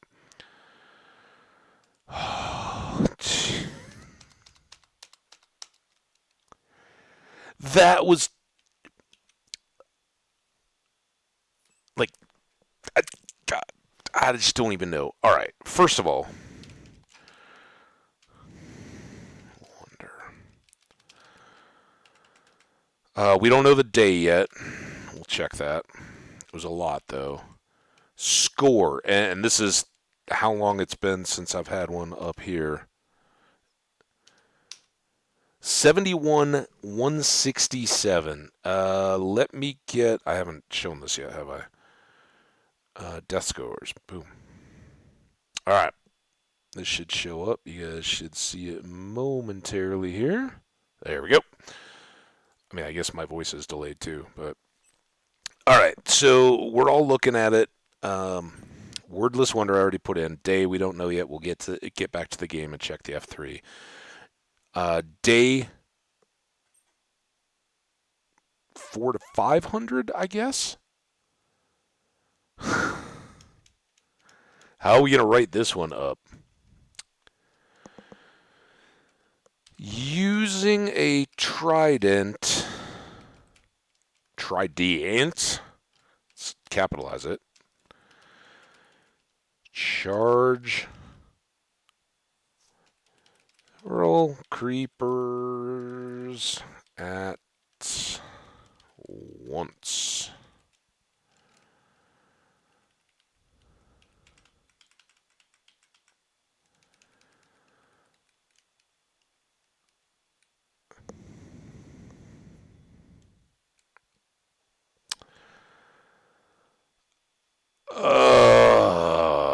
All right, so now we go back up, right? Because a lot of these you guys may have caught, because some of these were this, this one I'd kind of put out of mind, but Candy Patina, yeah, that we've been doing all right in that one. We were hanging with the mobs in the igloo basement, trying to cure them, and I decided to try to infect the other, and then didn't at all think about the implications of that. Got greedy, killed myself.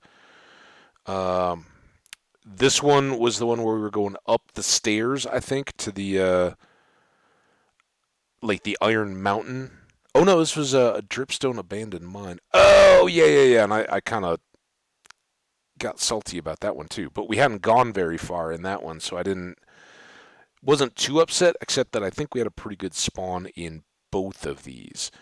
Um, Dented Cup, of course, that one went a little longer, and we until recently this was a good one. But here we'd gone to the Nether, hanging out, and then multiple hoglins came along, and we were on a single span bridge in the lava in the Nether, and didn't have fire prot. Was kind of why we made sure our gear here was much better, dude. At least we beat the dragon.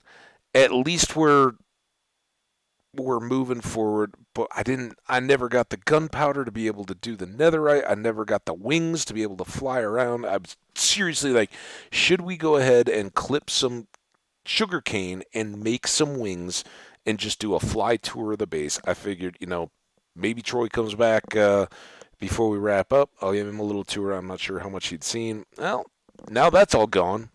No flying tour. We never built the way I wanted to. We got the cactus farm, that was good. I liked the basement, obviously. The storage looked good. I loved that kind of combo. But we never made the farmhouse. We never did anything overland except for the one little portal shed and the couple of things in town. And even though they weren't spectacular builds, I like the idea of expanding the town kind of in the same style as the game. That I think I'm going to take away and more quickly add in. Um, but here you go, going all the way back of any of the games that we finished. Oh, pewter platter. Yeah, this was another one where we actually got to the dragon fight. I don't know. I think maybe Bobby God was there for that one. Maybe it was some older friend. I can't remember how far back we went. But this one we were going to fight the dragon, and I got in trouble. Like I looked at one Enderman and I was clearing him, and we were kind of up on top of a rise on the end island with a dragon flying around, still trying to shoot all the pillars.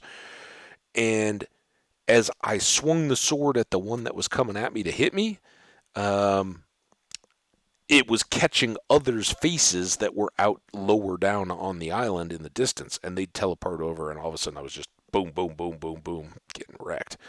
So that was no fun, but that was another good world um, that we had going and kind of had built up. It was a fun one. And all of, I believe everything from this on, like these guys, I don't know how much I was actually recording. So if you go back in YouTube, you may not see them, but like Peter Platter, that's out there. Um, and then we got in the horrible string of bad luck. Now we don't have a death in whatever it's called. Devour everything. Is that it? Anything? I think that one's still out there. That's the one with the white tower with the copper blocks and everything. We had the mine in there all. But I kind of, with 119, I kind of got a little held back. So that one's comparable because I've got tons of villagers in that one. We've got trading and all that going. So in terms of total XP and a game score, it would reflect well. And another of these guys. So here's one to compare though. Day 452, we definitely advanced further in this one. And honestly, as devastated as I am to not have the progress of that world, think of all the stuff that we had rocking and going. I don't regret that.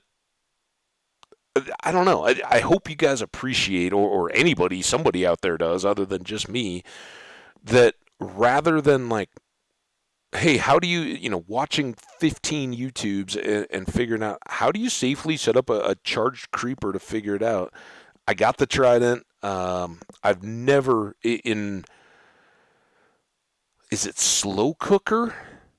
Is that the mothballed world? I think that's the one that when I first tried to migrate to the PC, I just kind of left it because it's going good. And in that one, we have all the banner patterns except for the charged creeper head.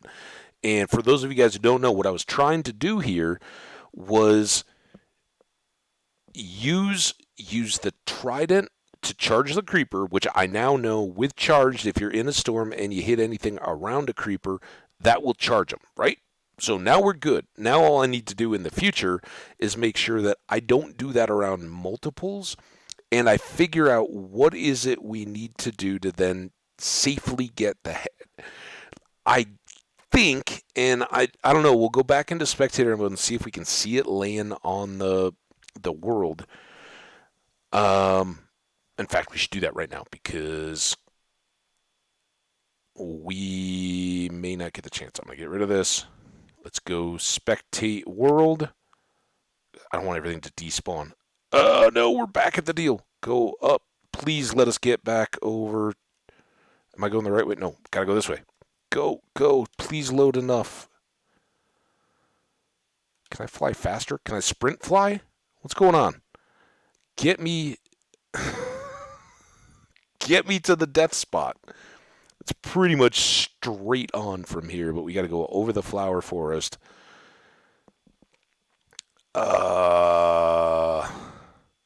Please load. This is where usually I just stop.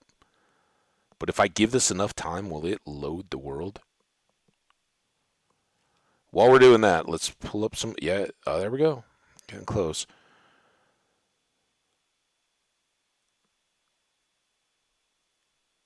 Oh, no. No. Minecraft. What are you doing to me? Here, Minecrafty. Oh, what's going on here? Day, okay. It just hadn't loaded. Day 490, so very comparable to... I thought we'd gone a little bit further than that. Day 490, all right. Is any of our stuff still around this new big hole? Or did it all go away? I think I waited too long. I think it despawned. Shoot. Now I don't know. That stinks. Because what we really wanted to know, I assumed that the first creeper I hit that I killed dropped a head. And then we got blown up way before we could ever go pick it up. Yeah, that stinks. Oh, this takes so long to load. Look at how cool that is, though. So this was our farm. Here, we'll do a Little tour, world tour, guys. This we did. We almost got all our bees back. Oh, they were so close. Now we have no entities in here, I guess. So we can't even see the bees continuing on. Some of it had even reloaded, but not that. We'll never have a full count. I think we were close. We had 8 hives unfinished. Let's go look at this pattern if we can. Come on, game.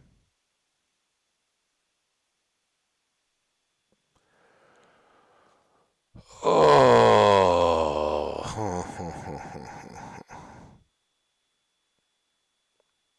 The rich iron vein. The abandoned mine shaft that we kind of stumbled upon right when we first went underground. I don't know if this is even going to load. See, this is what usually happens in spectate mode, is that it doesn't... I never know what it expects to load. Oh, oh, oh boy. Does this mean we're loading other stuff? Like maybe what I'd planned for the creeper farm? Or, sorry, sir, your spectate time is over. Now I don't even know how to get back. This is what happens in Minecraft when you die in hardcore mode. You just go into nirvana. There's nothing until you regenerate.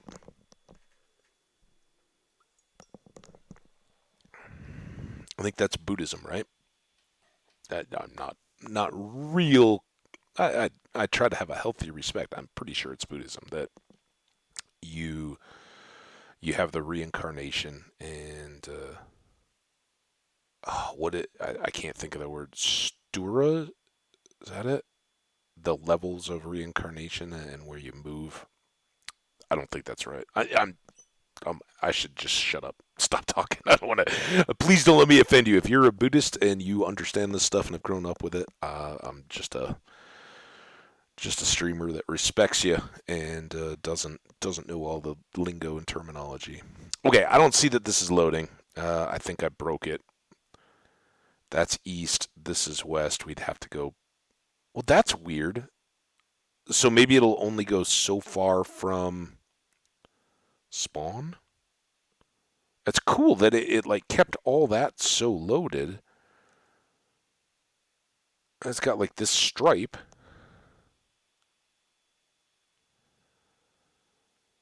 I don't know. I don't want to let it go, guys. Tell that Elsa to go away. I'm not letting anything go. Oh, but it's going to be nighttime. We're not going to see anything. So I think this is all just a part of the laptop. Hey, that's why we have YouTube, though. It's what I always say. Like hardcore, even if nobody watches these, I get to go back and see my world. I can go back and relive the death. Try to learn from it some more, try to see if I can catch any details of what was going on with the charged creepers as I hit them. But to my knowledge, that is the first time in all my years of playing Minecraft that I've ever, intentionally or otherwise, encountered a charged creeper and tried to go into it like, hey, I want to get the charged creeper head. If I ever accidentally hit one before then, which I don't, if I did, I didn't know about it. I didn't know what was going on. Since then, I've watched for a lot of creepers without having the charged trident. The YouTube world, which still exists, Toe, right? Toe is the one that followed. Yeah. So Slow Cooker is the one where we were trying to collect the heads. Toe, I had the charged trident. I used it on the witch and everything else to, or on the villager to make a witch. So I had all the functionality. Never occurred to me to use it in a storm to try to charge a creeper and go after them. Now we can see though why that is definitely one of the hardest things to do in Minecraft. Well, this is kind of a waste. We're out of here. Um, we got the day. What was the day? 490. Was that right? 490. All right. Um, dude. I mean, I guess if you're gonna die, die at the end of a stream so people can come and hang out. Oh. Oh.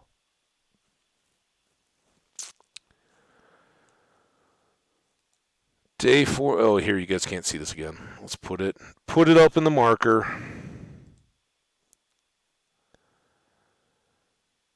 No, I need to be able to see it again. Day 490.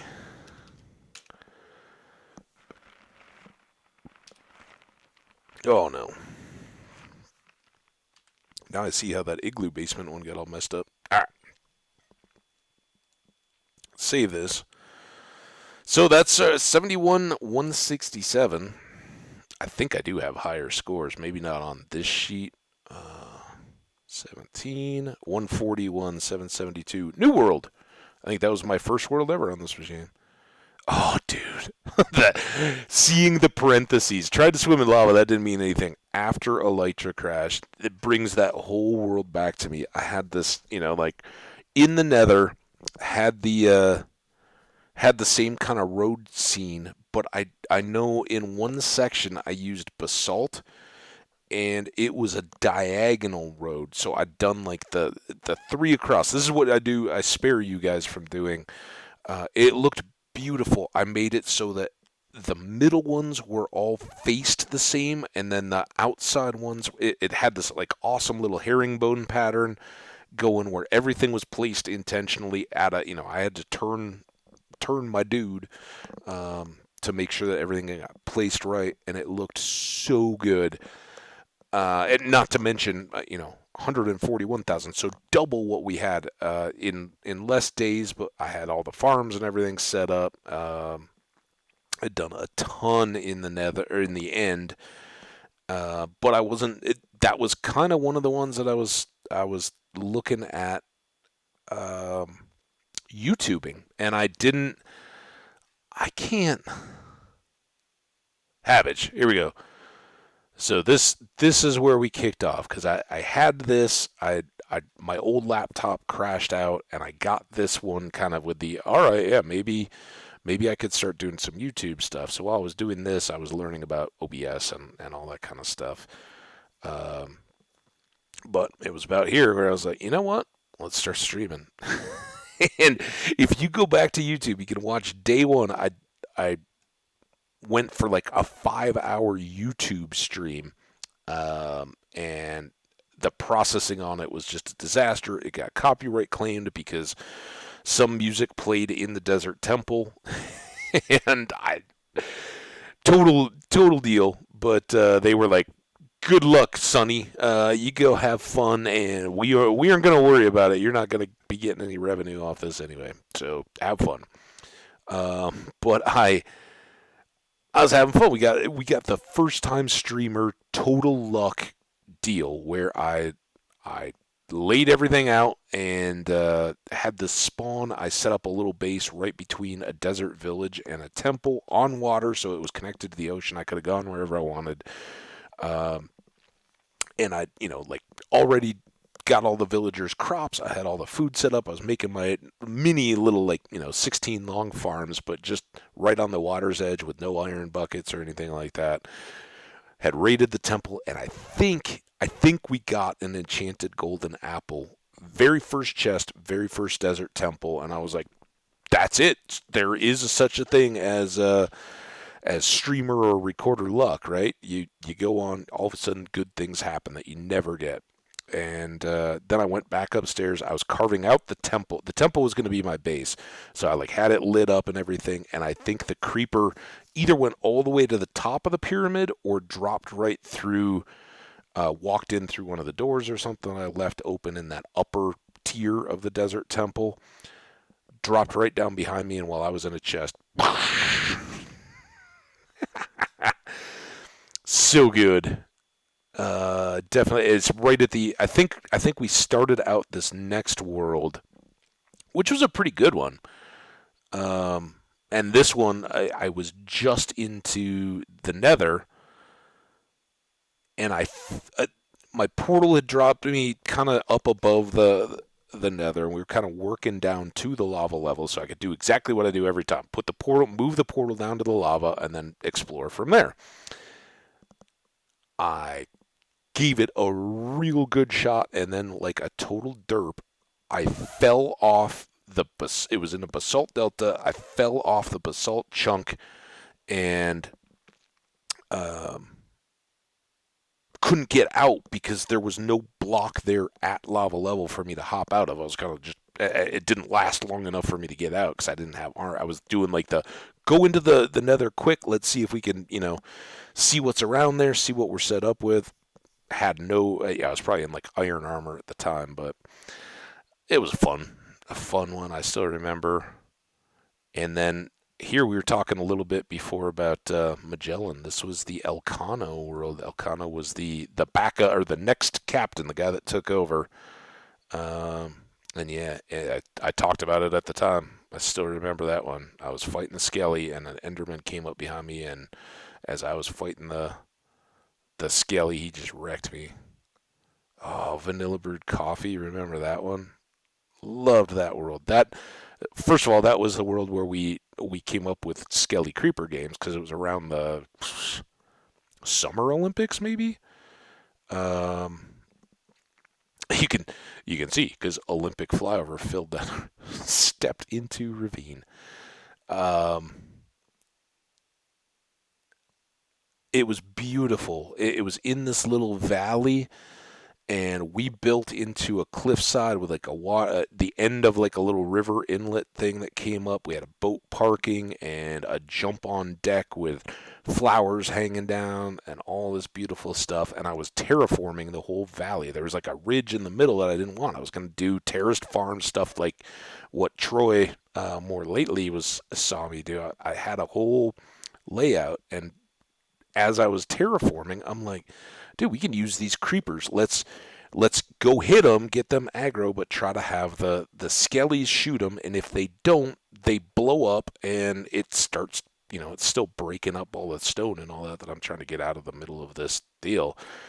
And we found back then, in particular, I think they modified the aiming a little bit. The skeletons won't as intentionally hit them. It used to be you just backed up, let the creeper get ahead, and they just boop boop boop boop boop done. Just like the banner pillagers, right? Those are easy to get the crossbow guys to shoot.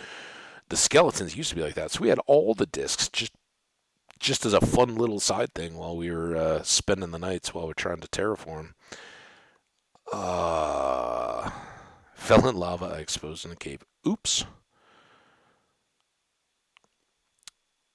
I remember this one.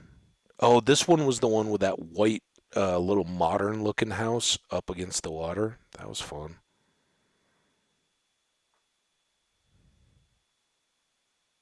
It's a Grateful Dead lyric, by the way. That was trivia. I was asking if anybody knew what it was. And then this is where I started streaming without incorporating on YouTube. I don't think. And then by here we were into kind of the modern format. Um, and if you guys don't remember some of these, they're all out there. Not all of these had a playlist. I'll have to start a new playlist. Um, but I know we had a request for it, and I think what we may do starting tomorrow, and until we get fed up with it, or maybe that will then settle into a once a week alternate or something, just a little variety. I've really got an itch to get back into Stardew a little bit, and I don't know. I don't think you guys that are currently watching in the streams in the Steam side are the same folks that want to watch a restart of the series that we did um, back around the Christmas holidays time that was just a standalone playthrough. It's out there on YouTube. You could certainly watch it. Um, but I kind of feel like maybe we'll get back into that a little bit, dust it off, and see what we want to do. But Wordless Wonder, I don't know. I kind of I thought the world name was cool. For one thing, it's got the alliteration, right? There's sweltering slog. Anytime you can do like the double letter singing springtime sparrow, pewter platter.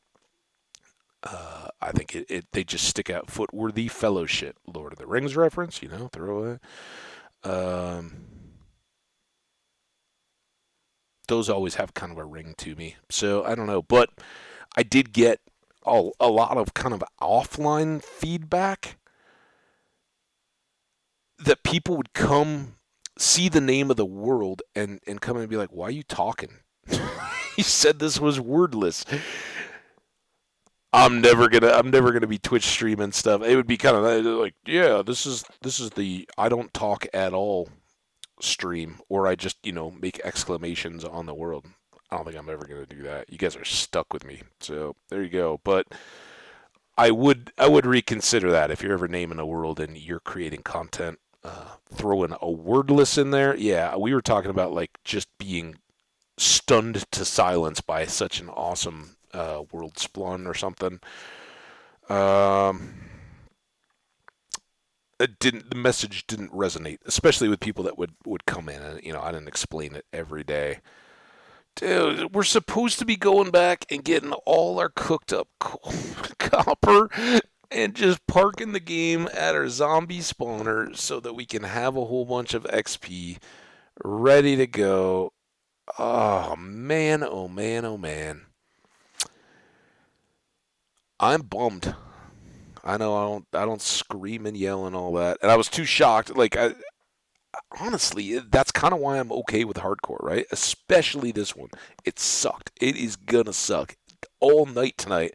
It's gonna hit me harder and harder and harder. Dude, you lost that world. All that work gone. All that progress. All that being on the cusp of.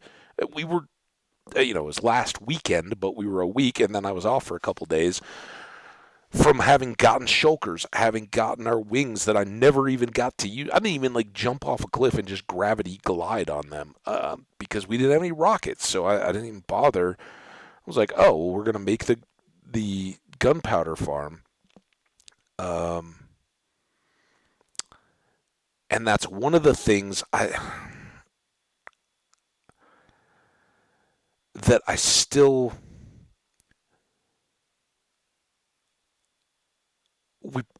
I probably shouldn't have gotten sidetracked. Here's what we should do. If we get back to this, because I like deep slate because it's very blast resistant, and I like smooth sandstone of any variety because it's very blast resistant.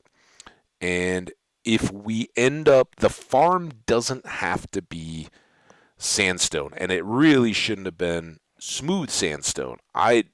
It's blast resistant, fine, but we didn't have creepers rolling in. I think it looks good. I think it's really nice, but I don't think we should waste time and resources that early laying out the fields on cooked sand or anything else. But I do think that building the creeper farm, I want to use smooth, one of the two sandstones, either the tannish one or the reddish one, and deep slate. I think it looks good. I do think that having one of the metals as an accent is okay.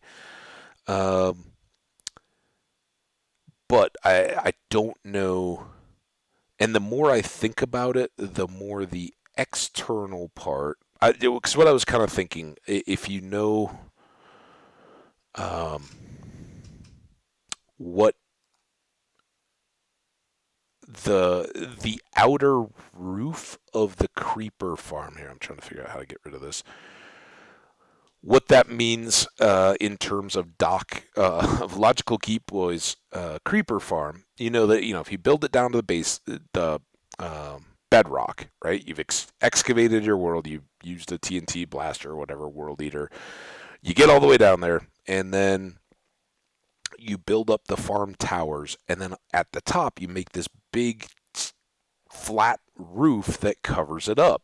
And in part that used to make it darker. It also helps with the spawns, but you got to make it full dark now. So I was going to put sides that would hang all the way down past the floors so that no light spills in. It's fully dark, and you get the pack spawning of the creepers when it does happen. And my idea had been to make it look like a kind of a modern, like, uh, you know, steel and glass office buildings. A lot of those have kind of an accent or whatever, and you'd have the dark glass kind of framed out with the copper, which would have been the accent, and then the deep slate around, because we're gonna have plenty of deep slate, right? So we can always get more of that. Use that to kind of frame it, but then the tinted glass, which would keep everything dark and let us look in there to see the creepers all doing their thing. All of that would have worked out very well, I think, and I'd love to see it, but it takes so much. So maybe we use a smooth redstone in place of the copper next time, and that saves us the cooking, saves us all that, puts the metal stuff into either trading or whatever we want to do. I don't know. I like to kind of post-mortem these a little bit while it's fresh. So let me know in the comments. One, are you really excited? Would you like to see Stardew? Ultimately, it doesn't come up to you guys anyway, but I'd love to get your feedback. Heck no. I'm sick of Stardew. I've seen it. It was an old game, and it's just silliness. You're here to play hardcore Minecraft, and we want to see you suffer. I get it. We will always be suffering through hardcore Minecraft, but what we may do is just mix it up a little bit, where we went a good long run in this world, and it's going to be tough to just turn it right back around. Maybe do some Stardew. Couple days to get a game started, get a feel, and then maybe we leave it as like a once a week. Mix things up a little bit, keep me fresh. I don't know. We'll see how it plays out, but I'm thinking maybe that for tomorrow. So let me know. Are you excited? Are you like, whatever? What are your thoughts? Do you have a recommendation for a world name? I don't want them to be something that I have associated with sending out to YouTube that's offensive or anything like that. They should be in English. No foreign language stuff in them. And if I like them, awesome. If not, we'll just scratch our head and come up with something whenever we are ready to get started. That could be tomorrow. Maybe I wake up just chomping at the bit, like, let's get back in here and do this. If so, we'll do it. Otherwise, maybe we'll do a little Stardew. I just, because I've been kind of wanting to for a couple weeks, that might be something to play with. We'll see. I don't know. Anyway, thank you all who came and hang out. Troy, Wiki, and oh crap, I can get back in here. King Casio. Sorry, I forgot your name, King.